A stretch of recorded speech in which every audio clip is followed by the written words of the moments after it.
Good morning, everybody, and welcome to the ones that were here yesterday. I see some familiar faces. Also, welcome to the ones who were not here yesterday. My name is Sven, and I will guide you through today through this training on harmonized European standards.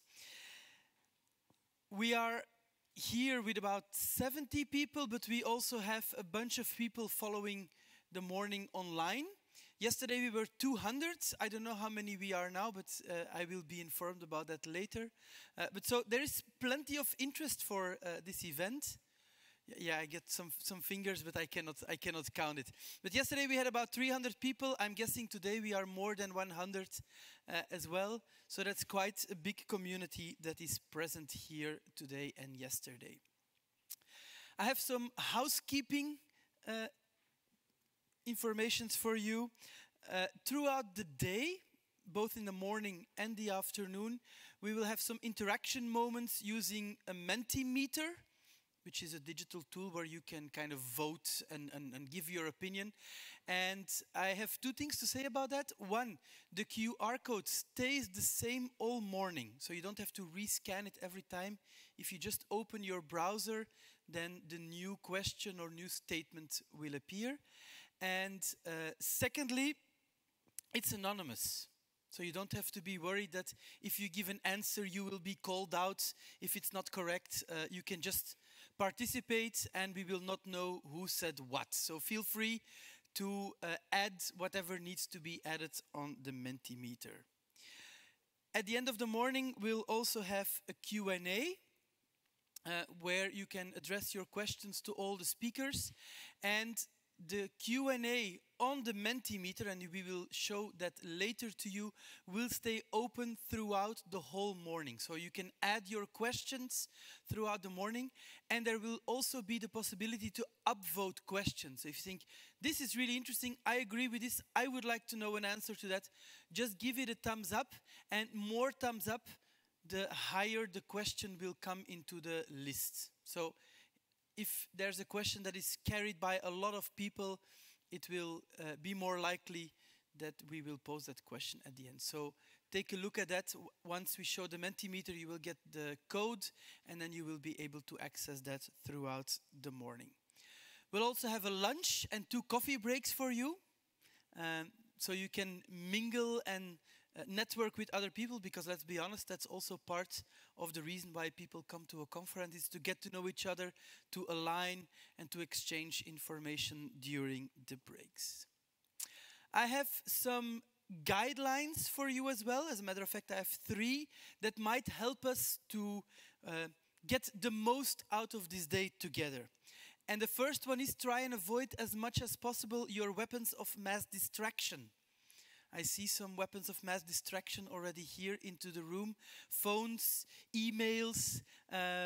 If you can avoid them at all, it would help also your learning during this day. Secondly, time is precious, so be on time.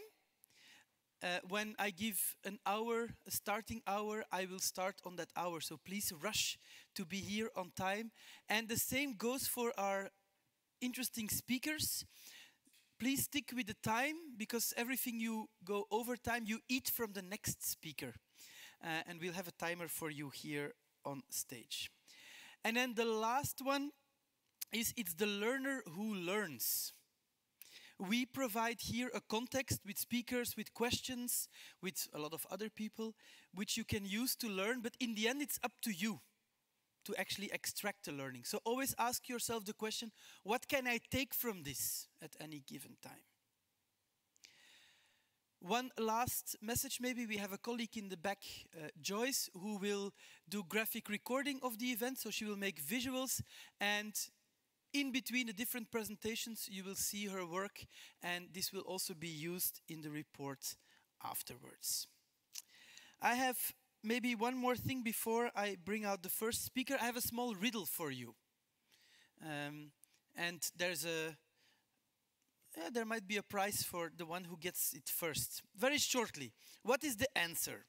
I bring unity where there was none, ensuring all align as one. Without me, chaos would preside. With me, consistency abides. Who am I? Standards. There you go. Prize for you. I'll come and find you during the break. Well done. Good. That's it for me to start. I will gladly pass on the word to Cinzia Misiroli. She's the Sen and Senelec Director of Standardization, and she also wants to welcome you.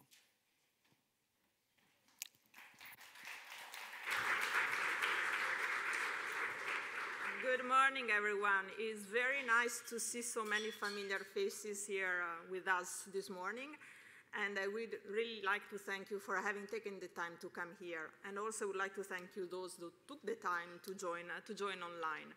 I would like really to remind you that this day is for you. It's a really unique opportunity. Yesterday we were discussing with other colleagues and we realized that we haven't had the chance to do an event like this for many years now. And it's an opportunity because you have the possibility not only to network with your peers and to exchange experiences and best practices, but also to discuss with the European Commission colleagues, with the HAS consultant, with the HAS contractors, so really the whole plethora of those that are involved in the standards development process, without forgetting my colleagues at the Senelec Management Center, of course, that are your main contact person. We are here because we all believe the standards are at the center and as cornerstone of the European single market, supporting industry, supporting competitiveness, and would like that standards continue to be an important tool for industry and for the single market, also for the years to come. We have seen some challenges over the last few years. You know, a new system was put in place, a new mechanism, new interaction with the consultant have been put in place that have represented some challenges for our technical committee, our experts, and we know how passionate you are when it comes to contributing to the standards and standardization.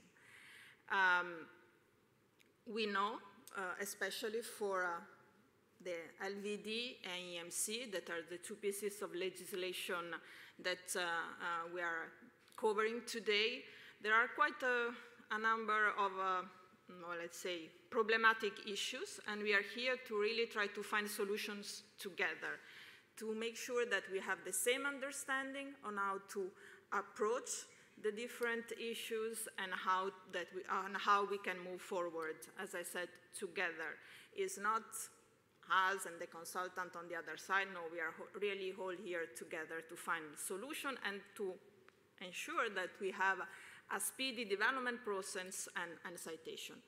Today, we are not yet there. As you know, for LVD, or maybe you don't know, but for LVD, we have currently 88% of non-compliant assessment. And I have a question. Do you know how many we have non-compliant for EMC? 100. Exactly, 100% non-compliant assessment for EMC. Well, I would say a prize for you, well, not really. But there are multiple reasons associated to that, and also we only received 6 so far assessment reports. So it's not really telling, but on the other hand, there are other issues like the multiple test methods in the standards. That is one of the aspects that we need to address today. I will not take more of your time, just to let you know again, please enjoy the day. This morning is really of horizontal nature, so you will hear again guidance, information of the latest measures that we have taken, that we have introduced, following also the work of the ECSO task force that took place over the last 2 years. We have introduced a series of new measures and new procedures to support the technical committees, and that we believe we will see the first result by the end of this year.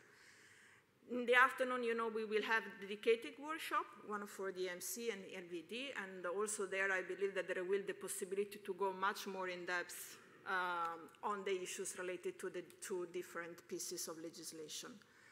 Last but not least, I know that many of you are curious related to the recent ECJ ruling in relation to the access to document and the future of harmonized standards. This is not the purpose of today's meeting, so we will not address these aspects. Please be aware that there are ongoing discussions between SENAC and the European Commission to ensure the sustainability of the system and to make sure that really standards will play, again in future, capital role in the single market. So discussions are ongoing and the technical committees will be informed in due time.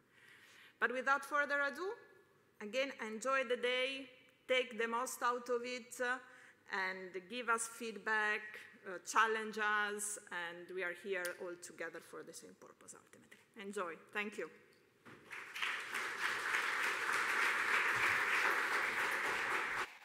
Thank you for that warm welcome. I mentioned before that we would do some interaction moments, and I would like to experiment with you how that will work. So there is a QR code, as you can see, and if you scan it now, it will be valid for the rest of the morning. When you scan it, it will take you to the Mentimeter. You'll see the same map on your phone, and you will try and place yourself on the map. Where have you come from today or yesterday? What was the journey you have made to get here? I see we have some people coming in from Italy, France, Spain. We have Poland, I see appearing on the list. The north of Germany, there is Sweden, Belgium, of course, the Netherlands, several people from the UK. Portugal also has appeared on the map here. More from Italy, I see Austria appearing as well on the map. The south of Italy, or more or less the south of Italy, is also appearing. Do we have any Irish people here? Not for now. No Irish people. Finland also showed up on our list of countries.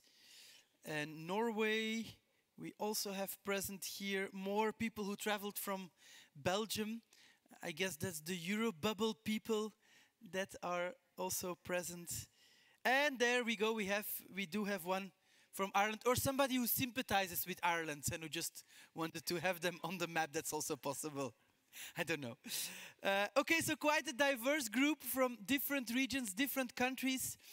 Also use that in your conversations. Different perspectives, different cultures can also bring an enrichment of the different viewpoints. You'll see the Mentimeter popping up on regular intervals throughout the day. And so you know how it works now. You have all the information to start this training course, and I would like to welcome our first speaker, Federico Musso.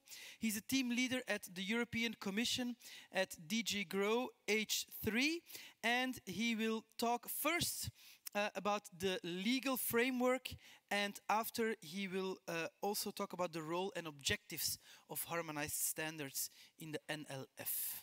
Welcome, Federico. The floor is yours. Thank you and good morning. I have far too many slides. It's my first presentation for the time slot I'm allocated, so I will try to skip through some of them very quickly. Also because some information will be then later repeated in successive presentation. So,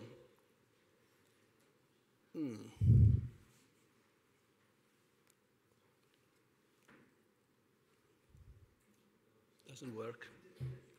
Okay, sorry. Okay, let's start with 1985. This is where all started. This is, in a way, the reason why we are here today. New approach was introduced. It was back then a sort of legislative revolution, a complete change to the so-called old approach. Old approach would regulate to the level of technical details every type of product legislation. And it was decided back then this does not work. Technical innovation, harmonization throughout 20-something member states. Actually, back then less, but there was already an intention to enlarge. So basically, this new technique was adopted and introduced based on 4 core principles, which are still valid today. Legislative harmonization limited to essential requirements described, but not detailed out technically, and a few other provisions. This technical specification will be then further defined in harmonized standards, which in a way are the technical bridge between the legislation and what happens then in the real economy.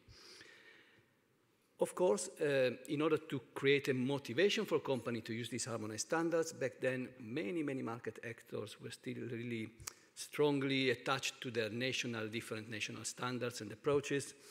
The idea was to create a sort of strong legal incentive, which is presumption of conformity. If you comply with harmonized standards that have been referenced in the official journal, you get presumption of conformity, meaning in most cases, apart from a few risky products, you skip third-party certification obligation, but also the burden of proof is reversed. Basically, you can place your product on the market, which is presumed to be in compliance, and if market surveillance authorities object or want to object, the burden of proof is on them, not on you.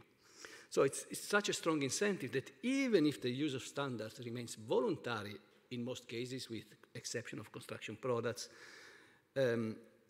still most people, most companies, most entities use the harmonized standards because of this legal advantage. So these are the 4 core principles upon which the new approach was built. And we are no longer actually in the new approach era. We are in the new legislative framework era. The transition started in 2008. The idea was to update, to complete, to complement the new approach, which was silent on certain important elements of the single market. So the process was kick-started in 2008 with the approval of this regulation and this decision, which provide new elements that will have to be added to all individuals' directives and regulations. And of course, part of the package in this transition was also the adoption of the new standardization regulation, which was also a major change compared to the previous legislation on standards. However, even under the NLF, elements were added, but the 4 core principles still apply. They are still at the basis of the new legislative framework. So this is the regulation of standardization entering into force of January 2013. It was a major change for the European standardization system as we knew it before. It actually sets the basis for the EU standardization system based on a public-private partnership. Private part being the European Union institutions with a central role for the European Commission, and the private one being the 3 ISOs identified by the legislators as the only 3 European standardization organizations to which we can ask actually to provide standards in support of our policy or legislative needs. In fact, it was of course an obvious observation. European standards were needed for a huge wide of set of policies and legislation, so of course you had to create a structure and formal system. And this regulation sets all the rules that regulates the system. It provides a role to each specific actor in the process, it creates procedures, it creates criteria, it creates also some rules on how to finance these 3 organizations that have been identified as the core European standardization organization. Also, it added an important element to the process, which is the process inclusiveness, transparency. This is essential for the democratic legitimacy of the legal value. If a standard is used, either made mandatory or voluntary, but with the presumption of conformity effect, it cannot be, given that Parliament or Council, where the Member States government are sitting, they are not involved, there must be some sort of democratic legitimization to this legal act, to this legal effect. And this is done via a set of controls, procedures, validations, in which the Commission plays a central role, and the HAS consultants play a central role now. And this is really the main objective. Many people do not realize it. It's for the democratic legitimacy. This is an essential element in a system based on the rule of law. So some differences, I will skip through this very, very quickly. We don't have much time, and it does not add too much to today's presentation. Important to know, now we can say the long transition from new approach to NLF, we can consider it as concluded. The last legislative acts that had to be aligned with NLF, machinery, construction products, have been aligned recently with a new legislative act. So we are really now fully in the NLF era. New approach is the past. And of course, when it comes to standardization, everybody will have noticed here in the room, whichever the role they're playing in the system has become more formal, more regulated.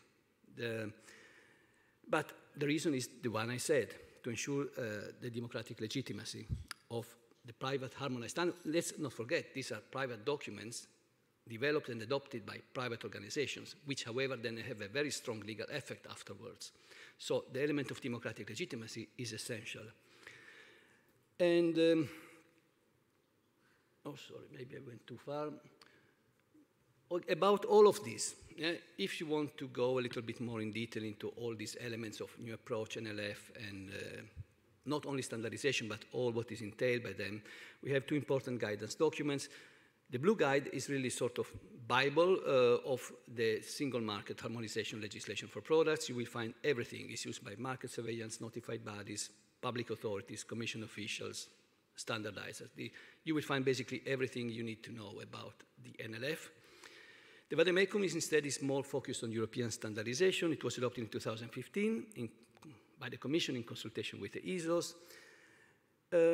It's still a good guidance document. Let's face it, after 9 years, maybe some parts here and there could be updated, but overall, it's still useful as a reference document.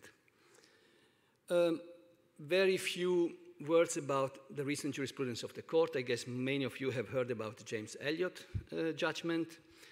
It was the first Court of Justice of the European Union ever ruling on harmonized standard. It established some principles based on the standardization regulation, of course, that had an impact in the way we implement regulation. Standards, harmonized standards in particular, from part of EU law. I would say the legal effect, not the standard as such, if you want, but really it's the legal effect generated by the harmonized standard, which is part of EU law, and this is undeniable. And of course, the second part is more relevant for today's context, also because there has consultants play an important role. Given that this legal effect, which is part of EU law, derives from documents delegated by us to the ESOs, which are private organizations, it derives obviously that this is not a blind, uncontrolled assignment. There must be indeed a certain moments of control and validation, and this is what the court also stated. Another important, and I will talk about it later in another presentation on standardization requests.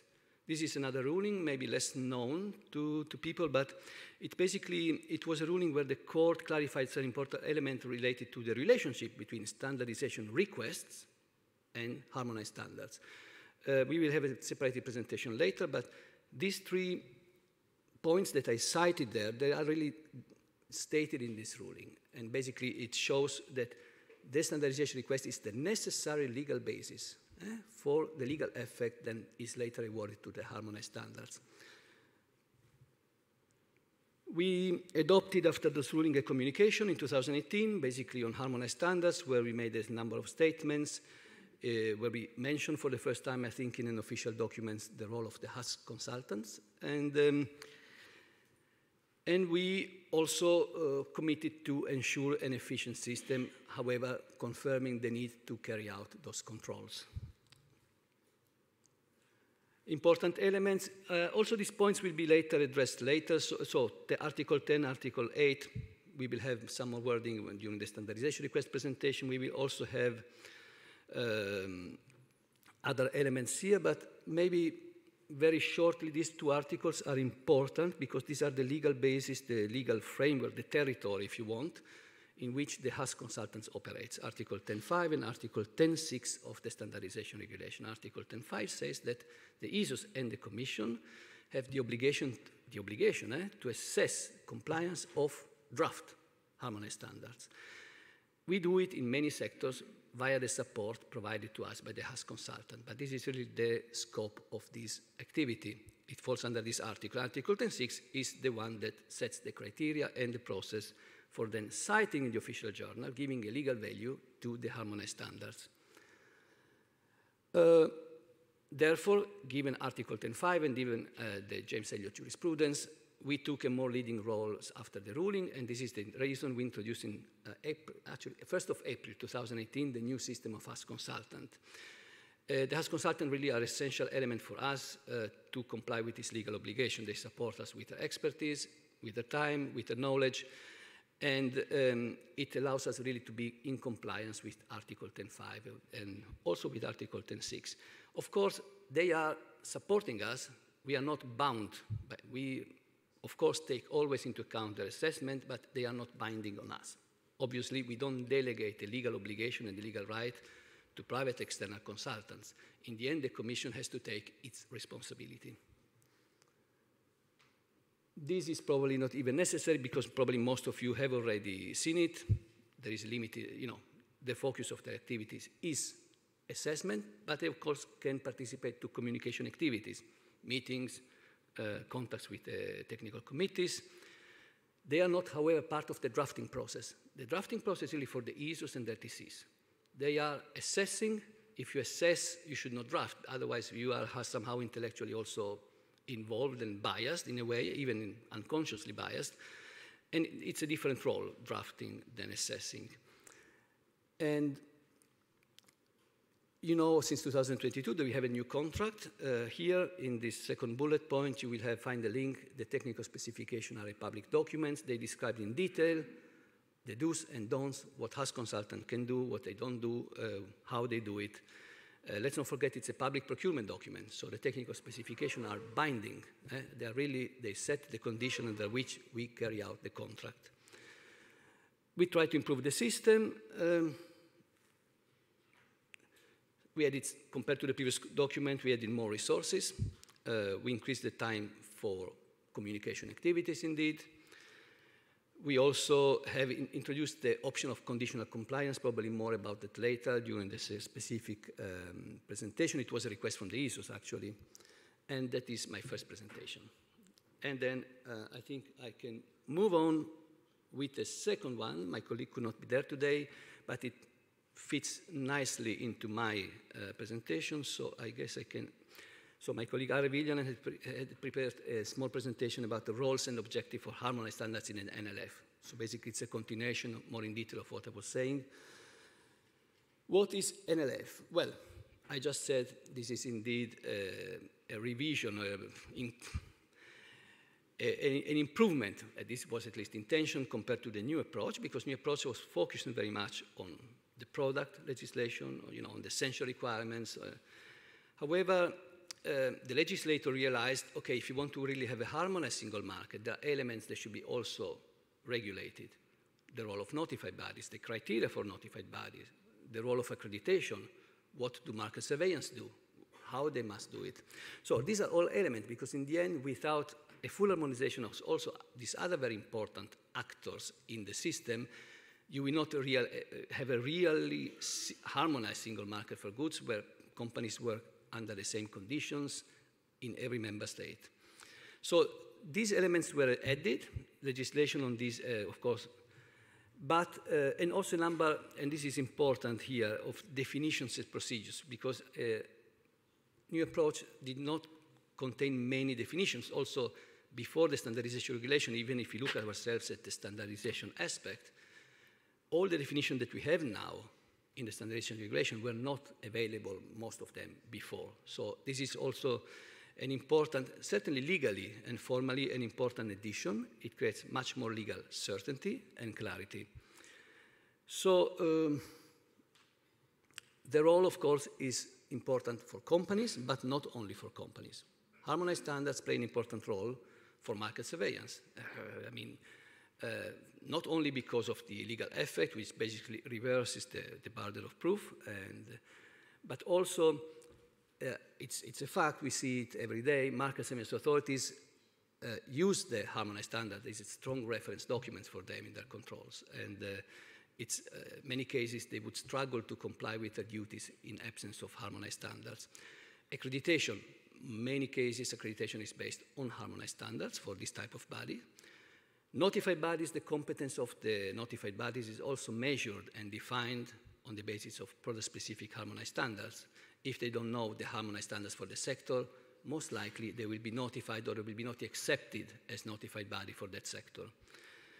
And as I said, also it created a toolbox. So every time we adopt a new legislative proposal, we want to use the NLF technique.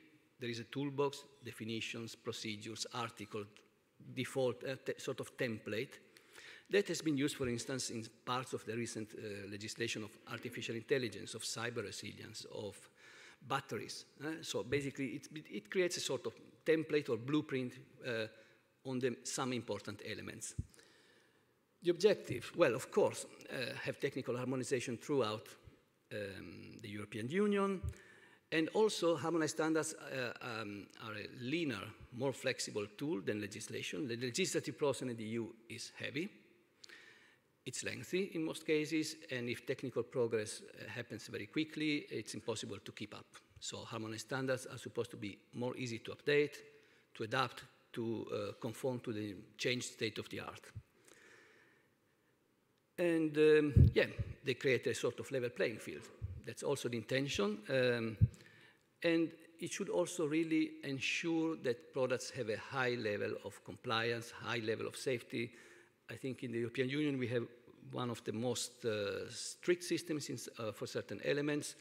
The quality of the products based on harmonized standards is, well, I think recognized worldwide. Now that we have introduced also in 2013 elements of transparency and inclusiveness, we think it's also important for the acceptance of the harmonized standards of the products based on harmonized standards. And we would like to see, and this is a personal comment, but I think it's shared widely in the Commission, that the international standardization level would have the same level of inclusiveness and transparency as the European standardization system. And the conclusions, well, also here probably something I already touched on in my previous presentation. There are a number of links here, not only to this guidance document I mentioned already, but also to some pages where we, for instance, keep up to date the list of harmonized standards, the list of standardization requests, all relevant information if you want to check the latest updated information for even by sector, not only general category. You will find it in some of those pages. Of course, the slides will be shared later, so you will have access to these links. And well, yeah, if you want to keep in touch, and that was it. I think I stick to the time.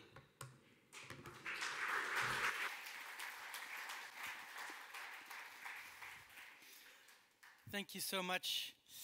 I hear that everything started in 1985, apparently. My mother always told me for meetings started in 1981, but maybe we need to recheck that. In the meantime, you can see what Joyce has gathered from the small contribution we had up to now.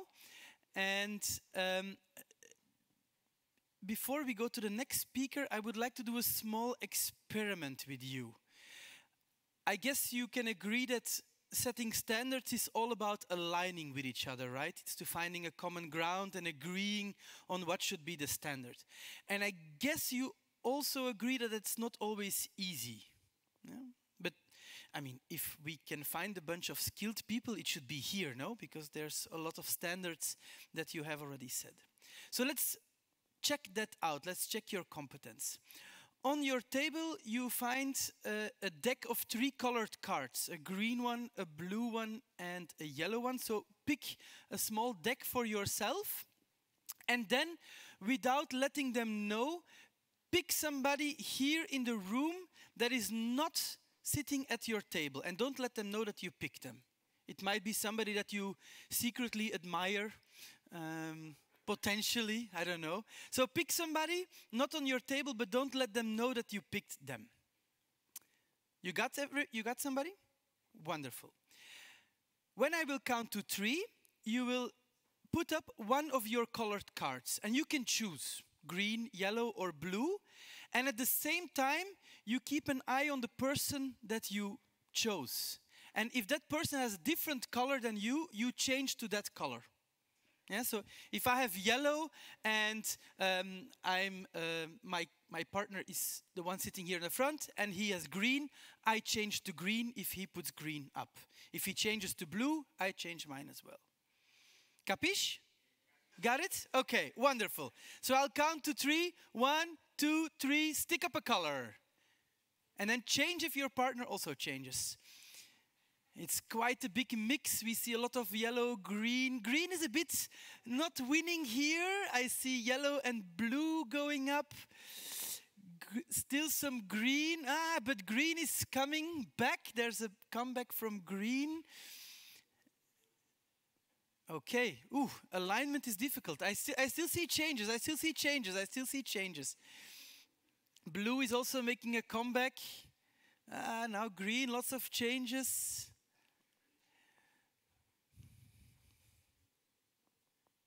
I think we're stuck with no alignment. Okay, you can put it down.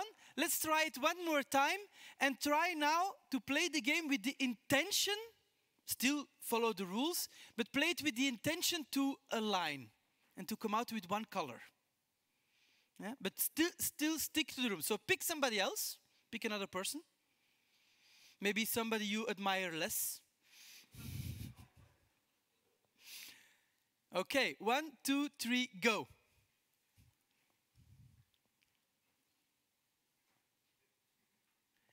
Quite some diversity still.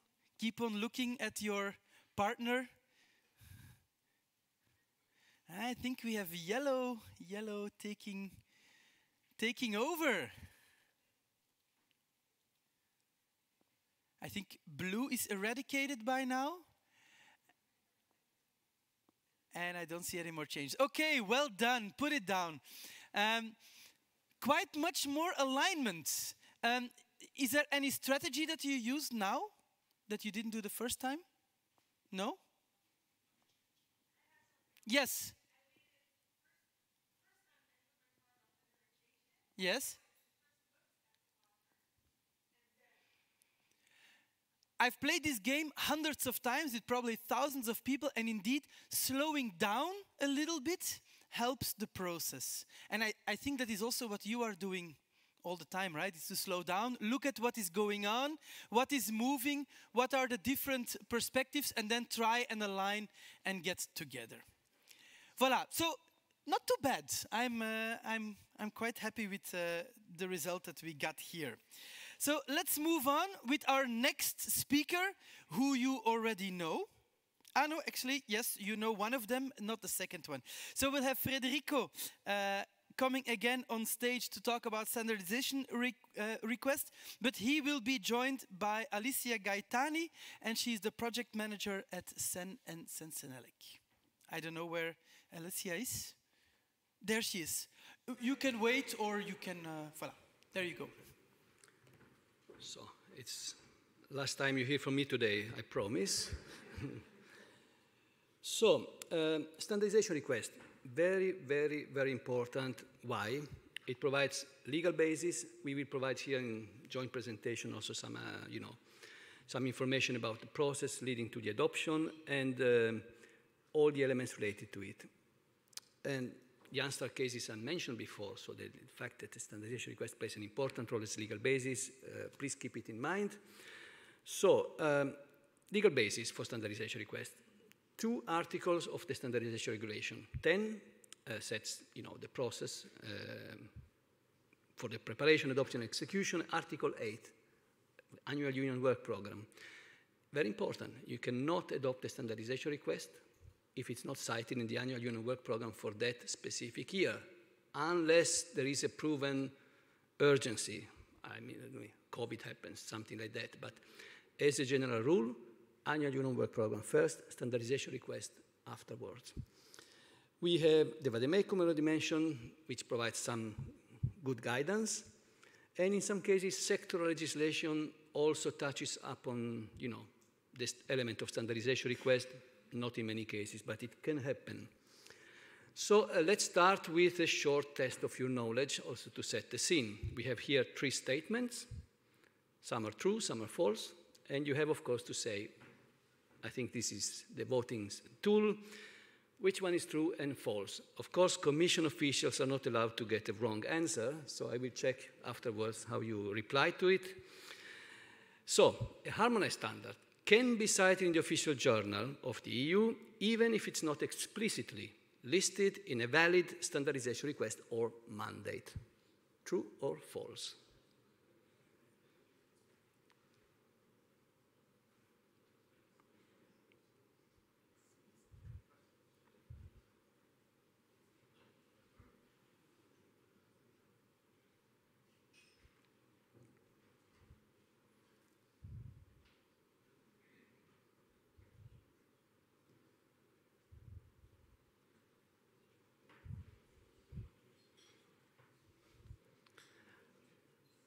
I think that even if the vote is still ongoing, the trend is very clear. It's false, and indeed, it is false. In order to, and this is a double element here that I inserted in this statement, of course, it must be explicitly listed in a standardization request, and this standardization request must be valid. If it has expired, if it's been repealed or replaced, it can no longer serve as a basis for citation in the official journal. So both elements are important. It must be explicitly listed, and it must be a valid standardization request. I think this is the second statement. Via standardization requests, the Commission can only request harmonized standards.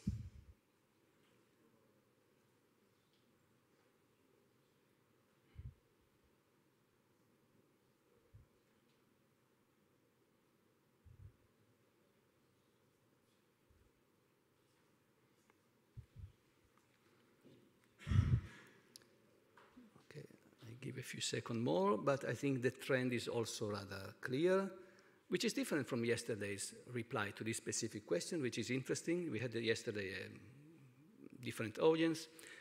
Yesterday it was more equal between true and false. Today it's false is the predominant answer, and it is correct.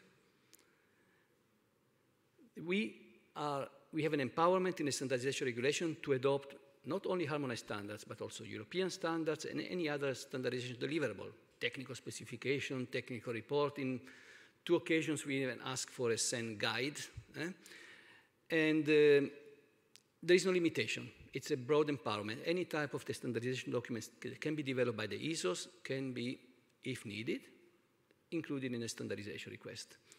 The last statement, the European Commission.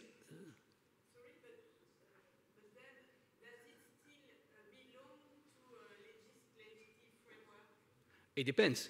We have also other means of using standards. Sometimes we make them mandatory via direct reference. Sometimes it depends from the use afterwards. It's case by case.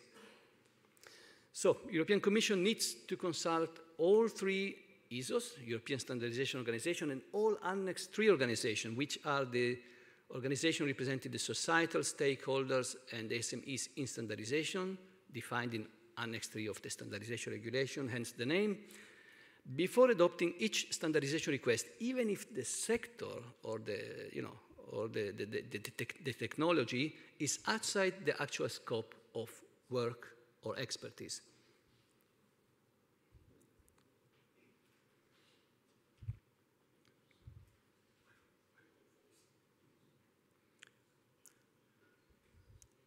So I see here, I would say also a trend. The majority say this is true, and they are right.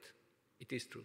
It is true even if we know already this entity will not be able to play any role in this standardization request. They will likely reply, we are not concerned by this, we cannot do it, or we are not even interested. But still we have the legal obligation, and this is the element of transparency and inclusiveness, to ask everybody if they want to contribute or if they're interested. So these are the answers, and I think we can move on to the procedure, because this is what is defined in Article 10 of our regulation. To make clear who does what, the colleagues in the sectoral services, so those responsible for machinery, for construction, for LVD, you have it, remain in the lead. Their services remain in the lead for initiating and then adopting and then also following up on the execution of the standardization request. But of course, my unit, which is the only horizontal unit on standardization in the European Commission, supports them with templates, with tools, with advice, and also we are responsible for managing the committee on standards, which we will see afterwards has to vote before the adoption of standardization request. We have a number of tools and documents, including a corporate template for standardization request that must be used. Of course, it allows the template for some adaptation to the specificities of each sector, but there is a template that must be used, and we provide it to the colleagues. As I said, there is this obligation to consult the ESOs, the Annex 3 organizations, but also sectoral expert groups or committees or other forms of consultation of sectoral experts for the specific scope of the request. This is a complex process, and this is only the preparatory. Sometimes it was lengthy, sometimes it was problematic in the sense, at a certain point, some of the parties realized, oh, we didn't consult on this specific important element, now we are already late in the process, it was difficult to still include it. So in order to streamline, to speed up the time, to give structure, together with the ESOs, we entered a sort of task force, and we adopted a number of tools, including a checklist for to be used during this consultation between the ESOs. Usually the SRAGs are the ones that are our counterpart in this, and the Commission services, so that everything is checked.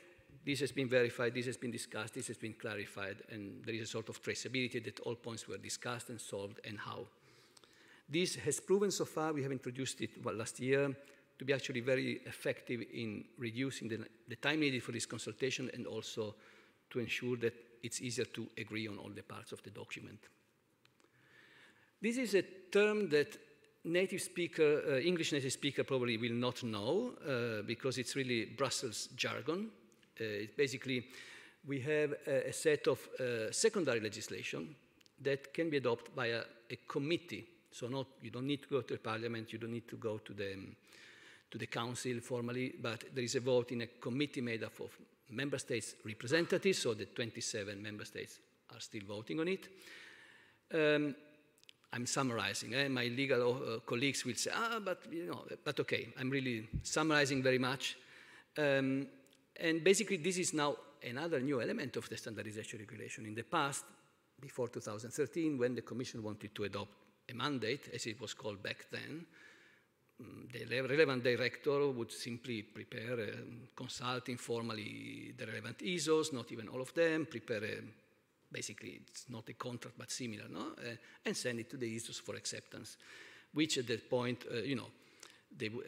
it was an autonomous Commission power. We didn't need to consult anybody. Given the important role legally that standardization requests play in the system, the legislator said, you need a validation from the member state. The Commission cannot adopt if the member states do not agree to a new standardization request. And so basically, we have the necessary, after we have finalized all our internal processes, interconsultation services, etc., and we also publish a draft on our notification webpage so that people are at least informed that there is a draft standardization. They can even submit comments before the actual vote. Then we translate it in French and German once we have a final text, and then it goes to vote. And only if the member states vote in favor or not against, then we can adopt it, otherwise not. After the vote, and this was an issue for last minute, comments or problems, we cannot change the text that is submitted to the member. I mean, a typo can be corrected, but we can't change anything on substance. Otherwise, we would have to go through a new vote. That's important to bear in mind. So it's important to sort all things out before the launch of the vote. And then it happens very formally. It's no longer a director sending a sort of private document, but it's really the College of Commissioners, so Ms. von der Leyen and her peers, the commissioners, adopt the standardization request to be sent back to the ESOs. Adoption and acceptance, indeed, once the college says it's okay, our service, SecGen, Secretary General, which is the central service, administrative service of the Commission, usually very quickly, within 24 hours, normally, we'll send it to the relevant ESOs. And they have, and this is again in the law, 1 month for formal acceptance. If they reply 1 month and the day after, this standardization request is dead. It cannot be resuscitated. The whole process must be started again from scratch. So that's what the legislator said. It's really a strong deadline. Even before acceptance, anyway, as soon as it's sent to the ESOs, we publish it on our eNorm platform. It's, so people know there is a new standardization request adopted. At the moment, and we also state the status accepted or under approval by the ESOs. A few elements that I think are important. Acceptance by the ESO must be full. We had in the past a couple of cases that said, yeah, we accept this part, but not this other part. That's not possible. Either you accept it in total or you don't accept it. Then if accepted within the deadline, it will become valid until expiration date. As you know, since a couple of years, we have no longer open-ended mandates. If there is a need to amend, because things happen, you need to amend the deadline, you need to add the new standards, you need to change something, it can be amended. Standardization requests can be extended, deadlines can be changed, but it requires, again, the formal procedure. So all the procedure I said, but being an amendment, it goes much quicker in our experience, 6 to 7 months, and an amendment is adopted. I briefly touch on the annual union work program. It's essential. If it's not mentioned in the annual union work program, it will be almost impossible for a service to adopt a new standardization request.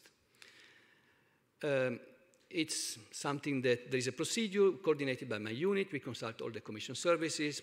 Other stakeholders also consulted, and since we created in 1.5 years ago, the high-level forum, which is a very high-level political validation for standardization. We have member states involved, important stakeholders.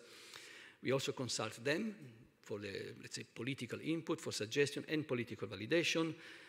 And it is chaired by our commissioner, Thierry Breton. Member states are represented at state secretary level usually, or vice minister. This is really an important forum. We also consult the members of the Committee on Standards, so the member states again, and also the observers. We gather all what we have received, we selected, we filtered it, and then we adopt the annual union work program. Each year, again, a legal obligation we have, and we publish in the the official journal, but also on this web page. You will find all the annual union work program since 2013. Just a very quick, some people think this is an important document, Rolling Plan on ICT Standardization, again, a document we adopt every year. It's very important, very useful, but it's not a legal basis, contrary to what sometimes people think, for the adoption of standardization request.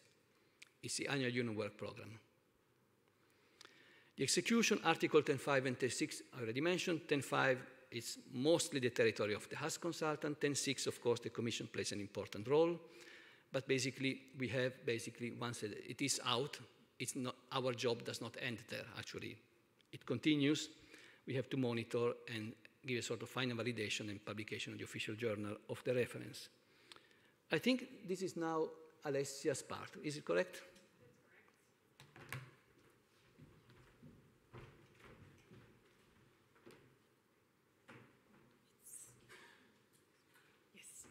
Good morning, everyone. Thanks a lot, Federico, for this introduction. So you will see that the questions that are here are a bit of a recap. So we will test if you were active listening. The first question is about, the first statement, if the European Commission cannot adopt a standardization request without consulting the ESOs, true or false?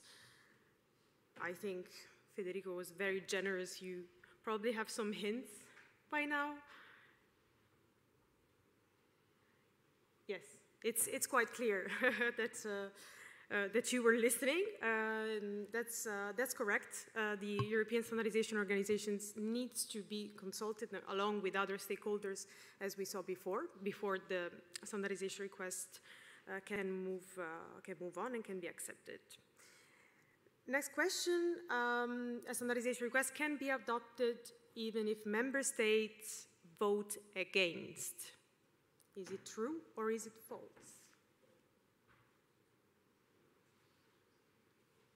Don't be shy. Good.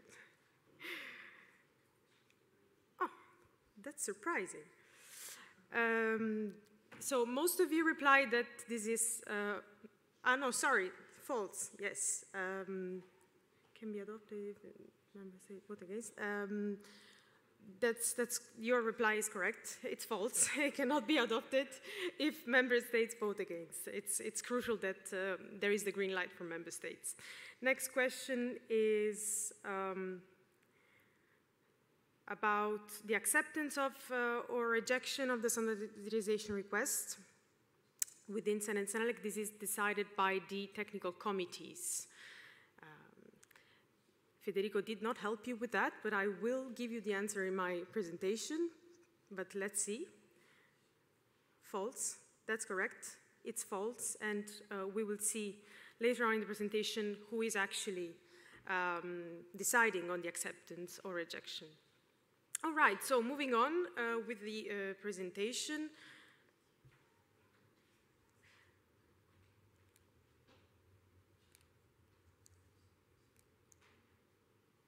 I'm clicking. Yeah. Okay, this one. Okay, by now I guess you're familiar with Article 10. Apparently it's the holy grail. You will find all the answers in case you are wondering about how standardization requests work. And this is a diagram kind of putting all the information together from the previous part from Federico in a visual way. So the first step for a standardization request is the annual union work program, where the European Commission lays down the work that they intend to do about standardization in the coming year. And in principle, as Federico said, this is the basis for all the standardization requests that will come. Then the key part that you might be very interested about is the drafting and the consultation phase within the ESOs. We will go through it later on. There is a part happening within the Commission about the inter-service consultation, where the Commission needs to agree internally on the content. And then the Committee on Standards is informed of this standardization request. There is a vote happening, so the Committee on Standard is made of member states, and it's the famous comitology procedure that was presented before. Once the standardization request is adopted, then it is notified to the ESOs that have 1 month to accept it or reject it. Again, the clock ticks, and the ESOs needs to provide a reply to the Commission in a short period of time. About the consultation, no surprise, Article 10 mentions who should be consulted for the standardization requests. Within Sen and Senelec, we have a structure, a temporary structure that is established for each standardization request. That is the Standardization Request Ad Hoc Group, in short, SRAG. Again, acronyms, I guess you're used to it by now. So the Standardization Request Ad Hoc Group is in charge of very important tasks. It will steer the preparatory work for the standardization request, so it will lay down all the fundamental elements from the ESO's point of view, so the list of deliverables, the deadlines, and the specific requirements for the standards. So it's something that it's extremely important to provide comments about to the European Commission on what is feasible, what not. So any issue that could lead to the failure of the standardization request shall be flagged at this stage by the SRAG. And finally, the SRAG also provides a recommendation to the Sen and or Senelec technical boards about the acceptance or rejection of the standardization request. Who is sitting in the SRAG? So we have representative of the technical bodies involved. and they are directly appointed by the technical bodies indeed, so they are bringing the perspective of the experts, of the people that will actually develop the standards, write the standards. National members, of course, are bringing their national positions within the SHRAG. And we also have the partners, including the Annex 3 organizations that provide their comments and share their concerns in the related field that they are working within. Very quickly, we go through the typical structure or the template as defined before of a standardization request. Annex 1 of a standardization request presents the list of deliverables. It's an exhaustive list, it's prescriptive. So once the standardization request is accepted, we have to stick to those deliverables. And there is also limited flexibility to adapt the work program. So we can, maybe split the standard in two or decide to merge some deliverables, but indeed, the scope shall remain what's in there. Article 2 is the work program where the ESOs communicate to the European Commission how they intend to deliver the work. Article 3 is about reporting. So each year, the ESOs are requested to report on the status of the work, where we have the chance to flag any possible issue or challenging we are facing, or to say that everything is going smoothly. And there is also a final report that we are asked to deliver after the deliverables have been delivered. Sorry for the pun. Article 5 is about the validity of the standardization request. It was raised before by Federico that it is extremely important, if not vital, to deliver the standards and offer them for citation in the OJEU within the deadline stated in Article 5. If we do it one day after, there is no legal basis for citation in the OJEU. So this is why we always stress technical bodies to communicate any possible delay. And now, last slide, trying to put everything together from the very beginning to the official journal at the presumption of conformity. So we understood by now that the European Commission, usually based on a legislation, requests through CEN and CENELEC to develop certain deliverables through a standardization request. CEN and CENELEC draft the standard, and what it is produced within CEN, the documents produced within CEN and CENELEC are then go through the HAS assessment. So there is a check about their compliance against the legislation and against the standardization request. And then there is also a final check after publication by the European Commission to make sure that everything is fine, and also because the final responsibility for adoption for citation in the OJEU is on the European Commission, is not on the HAS consultant, keep it in mind. So if the standard is compliant, then there is citation in the OJEU, and the standard can be used for purposes of presumption of conformity. Yes, that was it. Thank you very much for your attention.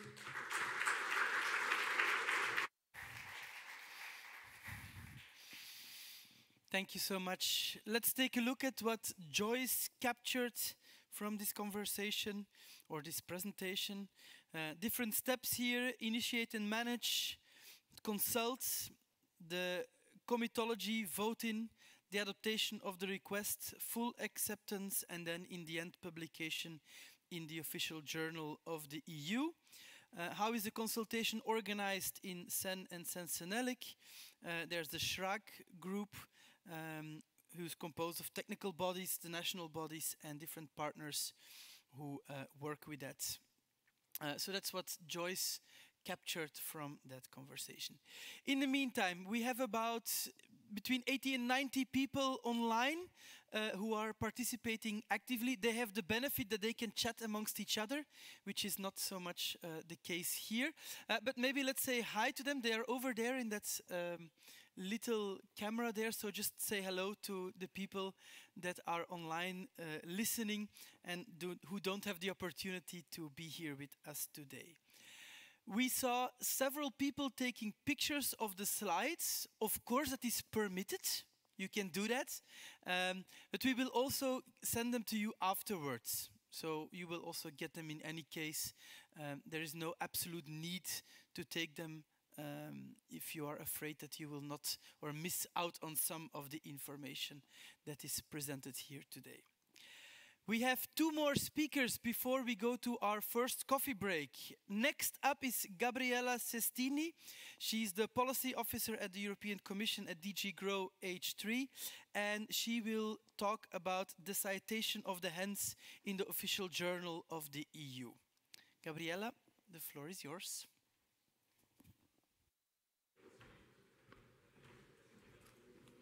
Thank you very much, Sven. Good morning, everyone, here in the room and online. I hope you hear me well. Okay, we heard from Federico and then from Alessia all the process of the request of standardization and then the elaboration of the standard. We see now the citation process, because standards achieve legal relevance when they are published in the official journal. And the publication, that can be also called citation or referencing, you may find different synonyms. The publication of the harmonized standards triggers the presumption of conformity. What it means?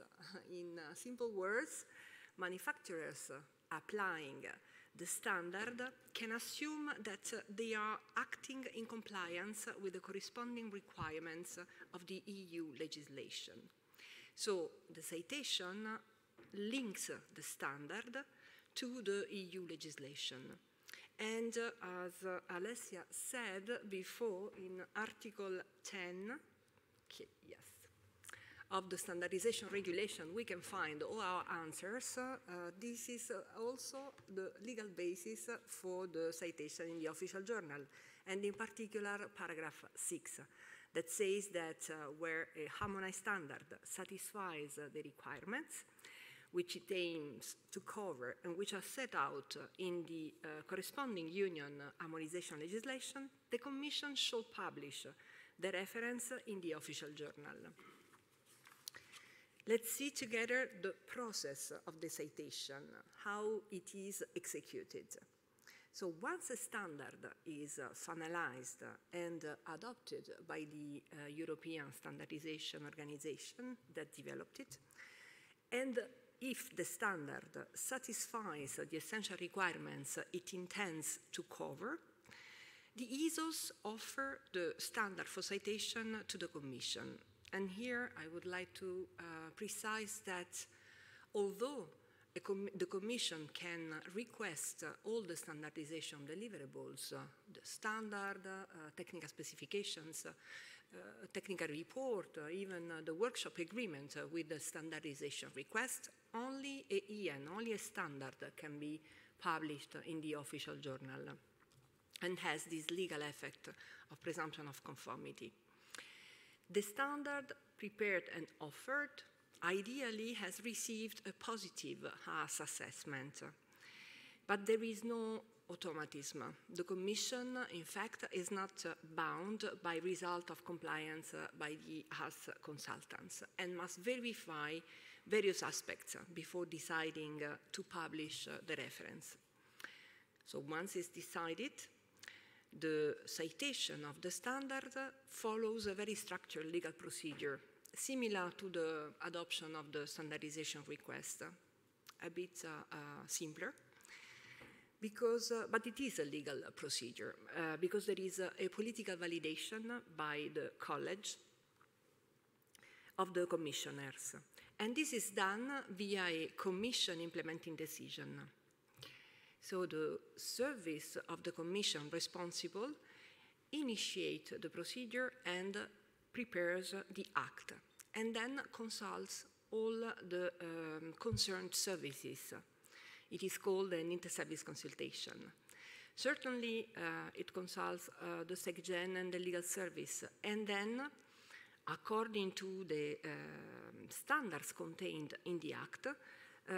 It consults, for example, DG Connect or DG Just, JRC. I assume you are familiar with all those acronyms. Why? Because to make the most of the administrative times for the adoption of the Act, it is preferable to regroup several standards into one Act. To finalize the Act, all the comments received by the consulted services need to be addressed, and when the final version is ready, when the Act is ready, it is submitted to the College for the adoption, and then it is finally published in the official journal L series. It must be noted that, in fact, this process is applicable since December 2018, because before the publication happened via a communication that was published in the C series of the official journal. And since then, the lists of standards that were already published under the different legislation were transferred from the C series to the L series with a first main act. That's why in the scheme you see in the slide, you have a first adoption by the college of one main commission implementing decision. So all the subsequent modifications to this main first act are effectuated by means of an amendment to the main act. Actually, the amendment concerns the annex or the annexes of the main act. Here you have an example of an amendment of the annex to the main act to publish new references, and you see that the amendment concerns the Annex 1. That is amended as follows, with the insertion of new rows for the new references. We may have also a citation of a standard with restriction. Yes, this can happen if the scope of the legislation under which the standard is referenced is very defined, so it concerns only a part of the risks that the standard covers, or when the compliance of the standard is only for a certain requirement, so it covers only certain risks, so it's partially compliant. Is it possible to have a citation partially? I don't know, for example, to give one simple example, under the GPS-D, the General Product Safety Standardization, there is a standard EN-IEC that is referenced only for personal music players falling under the scope of the GPS-D for the moment still, and it is cited only for the clause 3 and 10, so for the sound exposure, for the risk, the damage to hearing. Since we need to keep the list in the official journal up to date, there is also the need to remove the old references from the OJEU. And in this case, the amendment will concern the annex that includes the withdrawn standards. In this example that you see in the slide is Annex 2 under the LVD. And in order to give manufacturers sufficient time to adapt the products covered by the withdrawn standards, it can be necessary to defer the date of withdrawal, and generally it is deferred of 18 months. You can see that in the annex it is clearly indicated. The implementing decision enters into force on the day of its publication, and the compliance with a harmonized standard confers the legal effect of a presumption of conformity from the date of publication of the reference in the official journal. My colleague Katarina will explain in more details the presumption of conformity, but here I would just like to highlight some main principles. So the legal effect of a cited harmonized standard is limited to the legal requirement actually covered by it. And there is no legal effect for requirements that are not indicated in the relevant legislation. And in this, the standard must not be ambiguous on this. To give an example, if a product falling under the scope of a legislation, it addresses the main risks associated with, for example, the mechanical hazard, moving parts, opening and closing system, but it does not address the electrical hazard, so the presumption of conformity will cover only that risk, as the legislation says, as far as the risks and the risk categories covered by the standard. And that's why the Annex Z becomes very important in this interpretation. It is a correlation table, a list, that helps the reading and the application of the standard. Now we have a Menti question. I don't know if there is time, very quickly. How many references of harmonized standards do you think are currently published in the official journal of the European Union? Let's see if you want to reply via the Mentimeter.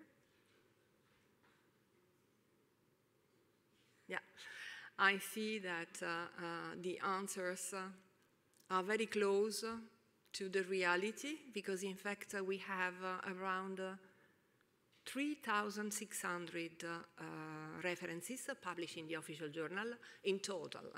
Then those references are published in the list according to the category and the legislation they covered, where you can find the latest list of cited harmonized standards. Well, first of all, in the DG GROW website, where my colleagues, they take very good care of keeping this up to date and very clearly. You can find them in Excel, PDF, in all languages, and you can find them divided according to the sector. And you can also see all the adopted decisions. You can also go in the Eurolex portal where to access the official journal. There you need to find the main act and the amendments. A consolidated list may also be provided by the publication officer of the Commission purely as a documentation tool. There is no legal effect. Maybe the less experienced in the audience will appreciate this explanation that is about how to understand the list of cited harmonized standards or European standards, which sequential order do they follow, and what is the meaning of the references that I like to compare to the cartouche given to the pharaohs of ancient Egypt. Because if someone doesn't know the system, it can be tricky to understand what it is this standard about. So the prefix EN stands for European norm. Then there is the number attributed to the standard. And in the list, you will see that the order is descending according to the number attributed to the standard. Then if the standard is composed of more than one part and each part forms a separate document, there is indicated the number of the part and the year when the standard was adopted by the ISO and not when it was referenced. If the standard has been modified by a corrigendum or an amendment, you have also AC for corrigendum. This is not after Christ, it's corrigendum. And then you have A for an amendment and the number, amendment 1, amendment 2, and the year when the corrigendum and the amendment has been adopted. If the document contains the main standard plus the modification, you have the symbol plus. If you see a slash, this document contains only the modification, and therefore it's necessary to read the standard with the main, so to find the main and the corrigendum or the amendment and to read them together. And even when they are cited, it is important to indicate the correct reference. In the next example, you can see that there is a standard for carry cots and stands. It's checker articles. So you can see that there is first the reference of the main standard and then the reference of the corrigendum that was cited. Sorry. And with this I finish. I hope that the audience has now some key takeaways, the process of citation, where to find the list, and how to understand the list of cited standards. Thank you very much.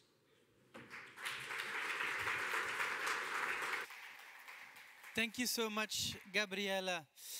And again, of course, the drawing of Joyce, which tries to summarize what is a very technical topic, as we've come to learn over the last few days. You've heard quite some speakers from the European Commission. They've not bombarded you, but they've given you lots of information. Now it's your time to pass a message to them. And we have a Mentimeter for that. And we're going to ask you what message, what information, maybe what question do you have to the European Commission? I tell you again that this is anonymous, so we will not see who writes what. But if you grab your phone again, and Mari, if you can show the QR code just one more time for people who might have missed it or closed the window, you can take some time to write a message, a feedback to the European Commission. We will not go through all the comments, but these will be passed on to them, and they will take that into account and maybe get to some answers as well. I'll give you some time to write down your comments or your feedback.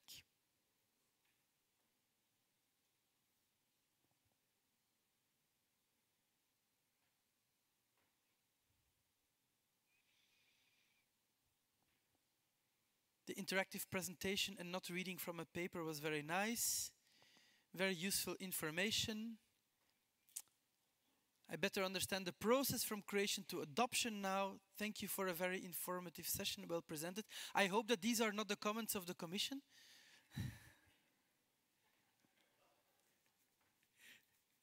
I don't see them on the phone, so I think we're safe. And as always, you can also upvote some of the comments if you like something you see.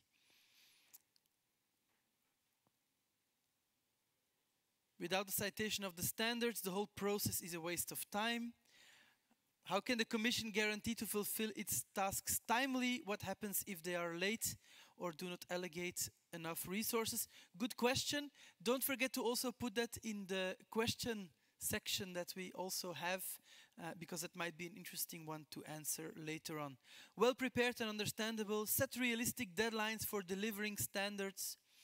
How often the HEN in the official journal of the EU is reviewed? Again, maybe a good question for the Q&A that we will have before lunch. Is there a way to get the people who actively write standards be more involved in the creation of the rules? Somebody asks. Well thought process, but it gives the impression of being lengthy and complex. Doesn't it go against the need to be essential and to follow closely the fast technical needs and improvements?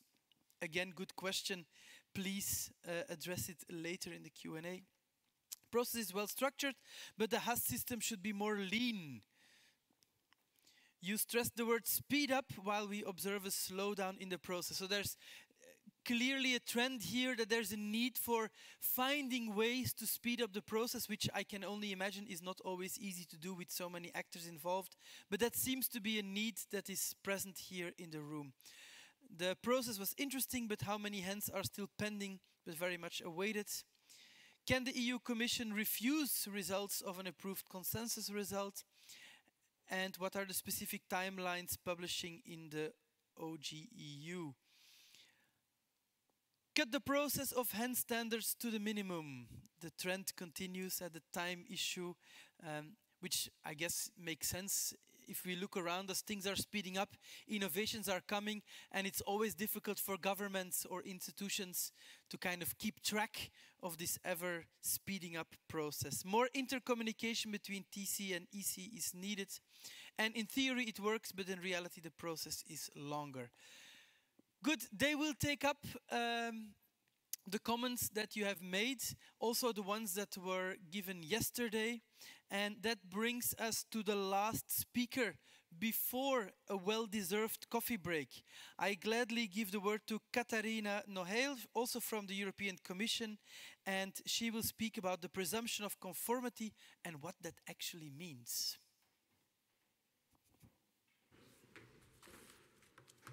So, good morning again. I'm the last speaker of the morning session, so I'll try to be very short, not to delay the coffee break. I have prepared 5 slides for you, 3 of them textual, 2 of them with images, so I'll hope not to take too much of the time.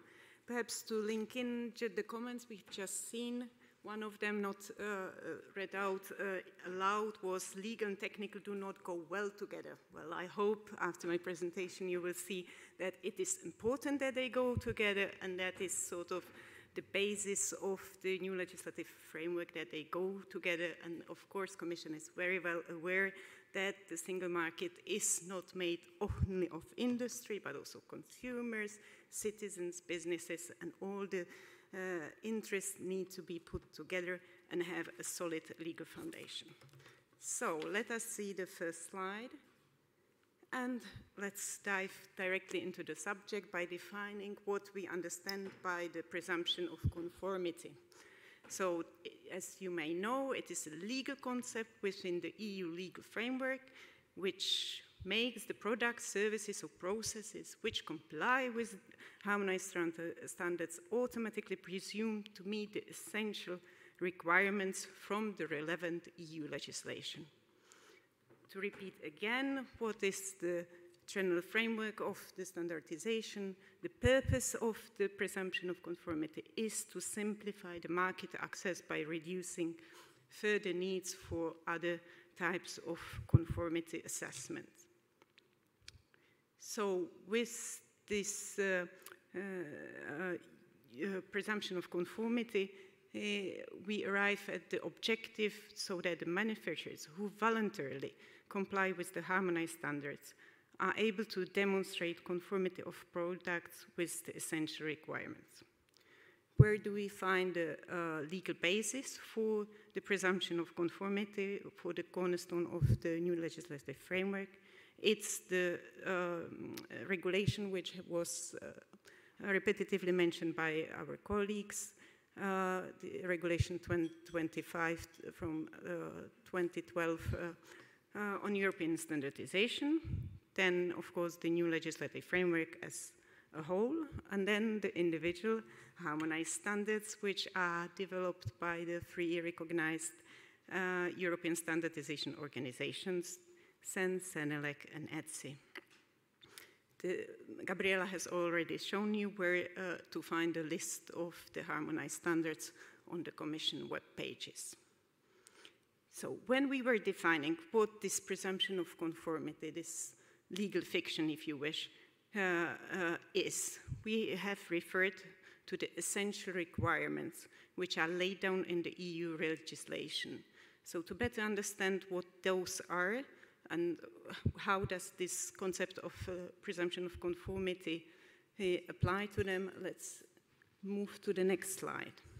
So to understand what are the essential requirements. The essential requirements, in layman terms, are fundamental criteria which are specified by EU legislation, so by the directives or regulations, which the legislator has decided that the products, services, or processes that are put on the EU single market need to meet. Those criteria are usually associated with certain public interest, usually, or as a way of example, safety, health, or environmental protection. I have listed a few examples so that it's more concrete. It would be requirement for safety in, for instance, electric equipment, environmental criteria for emissions, or health requirements for consumer products. No surprise, where do we find the essential requirements enshrined? In the EU directives, in the regulations. And again, the objective goes in the same direction.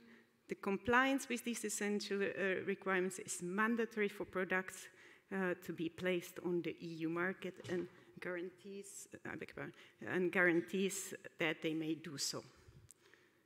To illustrate the interplay a bit more visually, I have prepared a picture for you to demonstrate. So, on one side we have this socket with a star, so that's the essential requirements stemming from the EU legislation, hence the star, which are mandatory by the legislator and which cover the public interest of the public interest which need to be covered and the risks which need to be addressed. So then we have the harmonized standards which come into play and which are, if they correspond correctly to the essential requirements, presumed to have this feature of conformity. So, how does this translate then to your standardization work? And that's through the Annex Z, or ZA as it's called, and which is a correlation table. I have prepared one which is quite fictitious, but it gives you an idea what an Annex Z looks like, and it's a correlation table between the relevant essential requirements and then the clauses or subclauses of the harmonized essential standard. So if you were preparing a harmonized standard of a directive, you would look at the essential requirements from the directive, and in the Annex Z, you would mention how is the harmonized standard responding and in which of the clauses. But of course, the presumption of conformity is not so easy, because you are likely to have a harmonized standard which is not limited to the essential requirements of the EU legislation. So to make the concept and the distinction very clear, the presumption of conformity is associated only with the essential requirements, and all the other parts of a harmonized standard are not endowed with this concept. Looking at the same idea from a manufacturer's point of view, to take an example. And this image is taken from the so-called Blue Guide of the Commission, which was developed and published as Commission communication. It's a lengthy document, but it's a very good resource if you want to go back to one of the ideas or even to this image. A lot of effort has been put into developing the Blue Guide, so please refer yourselves to it if need be. And it's regularly updated, the last update from 2022. Back to the manufacturer who wants to place a product on an EU market. When the manufacturer is intending to place a product on an EU market, he performs what is called a risk assessment of the essential requirements his product has to comply with and of the risks which are associated with placing the product on the EU market. So that risk analysis brings the manufacturer to the second column and to identification of the essential requirements. And then the manufacturer, of course, has a choice. How does he show that his product is compliant with the essential requirements? Well, one way is, of course, to make use of the harmonized standards, and that's those parts of his product and will be covered by the presumption of conformity. On the other hand, if he chooses for another essential requirement to rely on other standards, he may not be benefiting from the presumption of conformity. And that is my last slide, and that's about the advantages and the legal effect of presumption of conformity. So to wrap it up and repeat again, the legal effect of presumption of conformity in EU law is that the products, services, or processes which adhere to harmonized standards are automatically presumed to comply with the relevant essential requirements set out in EU directive or regulations. We have several important implications and benefits of the system. One of them, the most, is of course the legal certainty, whereby manufacturers and businesses gain legal certainty and clarity regarding the requirements they need to meet, thus reducing the risk of non-compliance. The presumption of conformity brings into the system, of course, a high level of compliance, high level of safety and performance within the EU market. It simplifies the compliance process for manufacturers by providing a clear path to demonstrate conformity with EU legislation. It also facilitates market access. And what is, of course, super important for any manufacturer is the shift in the burden of proof. So if a manufacturer, by a way of example, a manufacturer of a product, relies on the harmonized standard and on the presumption of conformity which is endowed with, he is challenged as to the conformity of his product with EU legislation. The burden of proof to prove that the product is non-compliant is on the authorities rather than on the manufacturer to prove that his product is compliant. And if ever you had been in a litigation situation, of course, the burden of proof and bringing the evidence is super difficult, and this shift of burden of proof is very useful. Then the last benefit I have mentioned, you can probably list a few more, is the regulatory confidence, whereby the national market surveillance authorities can rely also on the presumption of conformity as an indication of compliance, and thus enhancing the efficiency of the regulatory enforcement. So with the repetition of the two key takeaways I'd like you to take from today, it's that harmonized standards are the way which is the way to push forward the presumption of conformity.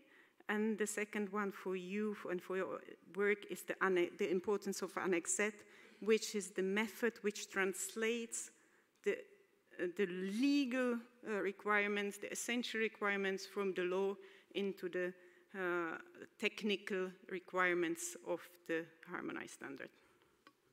Thank you so much for your attention.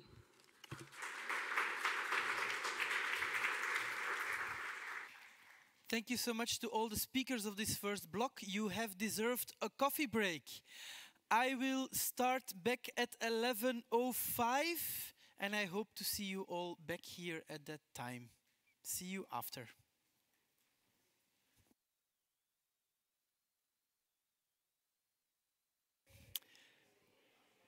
Please find your seat. Or you can stand up if you want to as well. I don't really mind.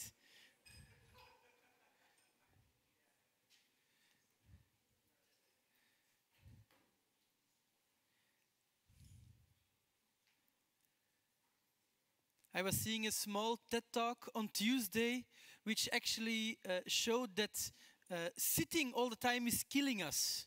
It's the new smoking. So it's really terrible for our health.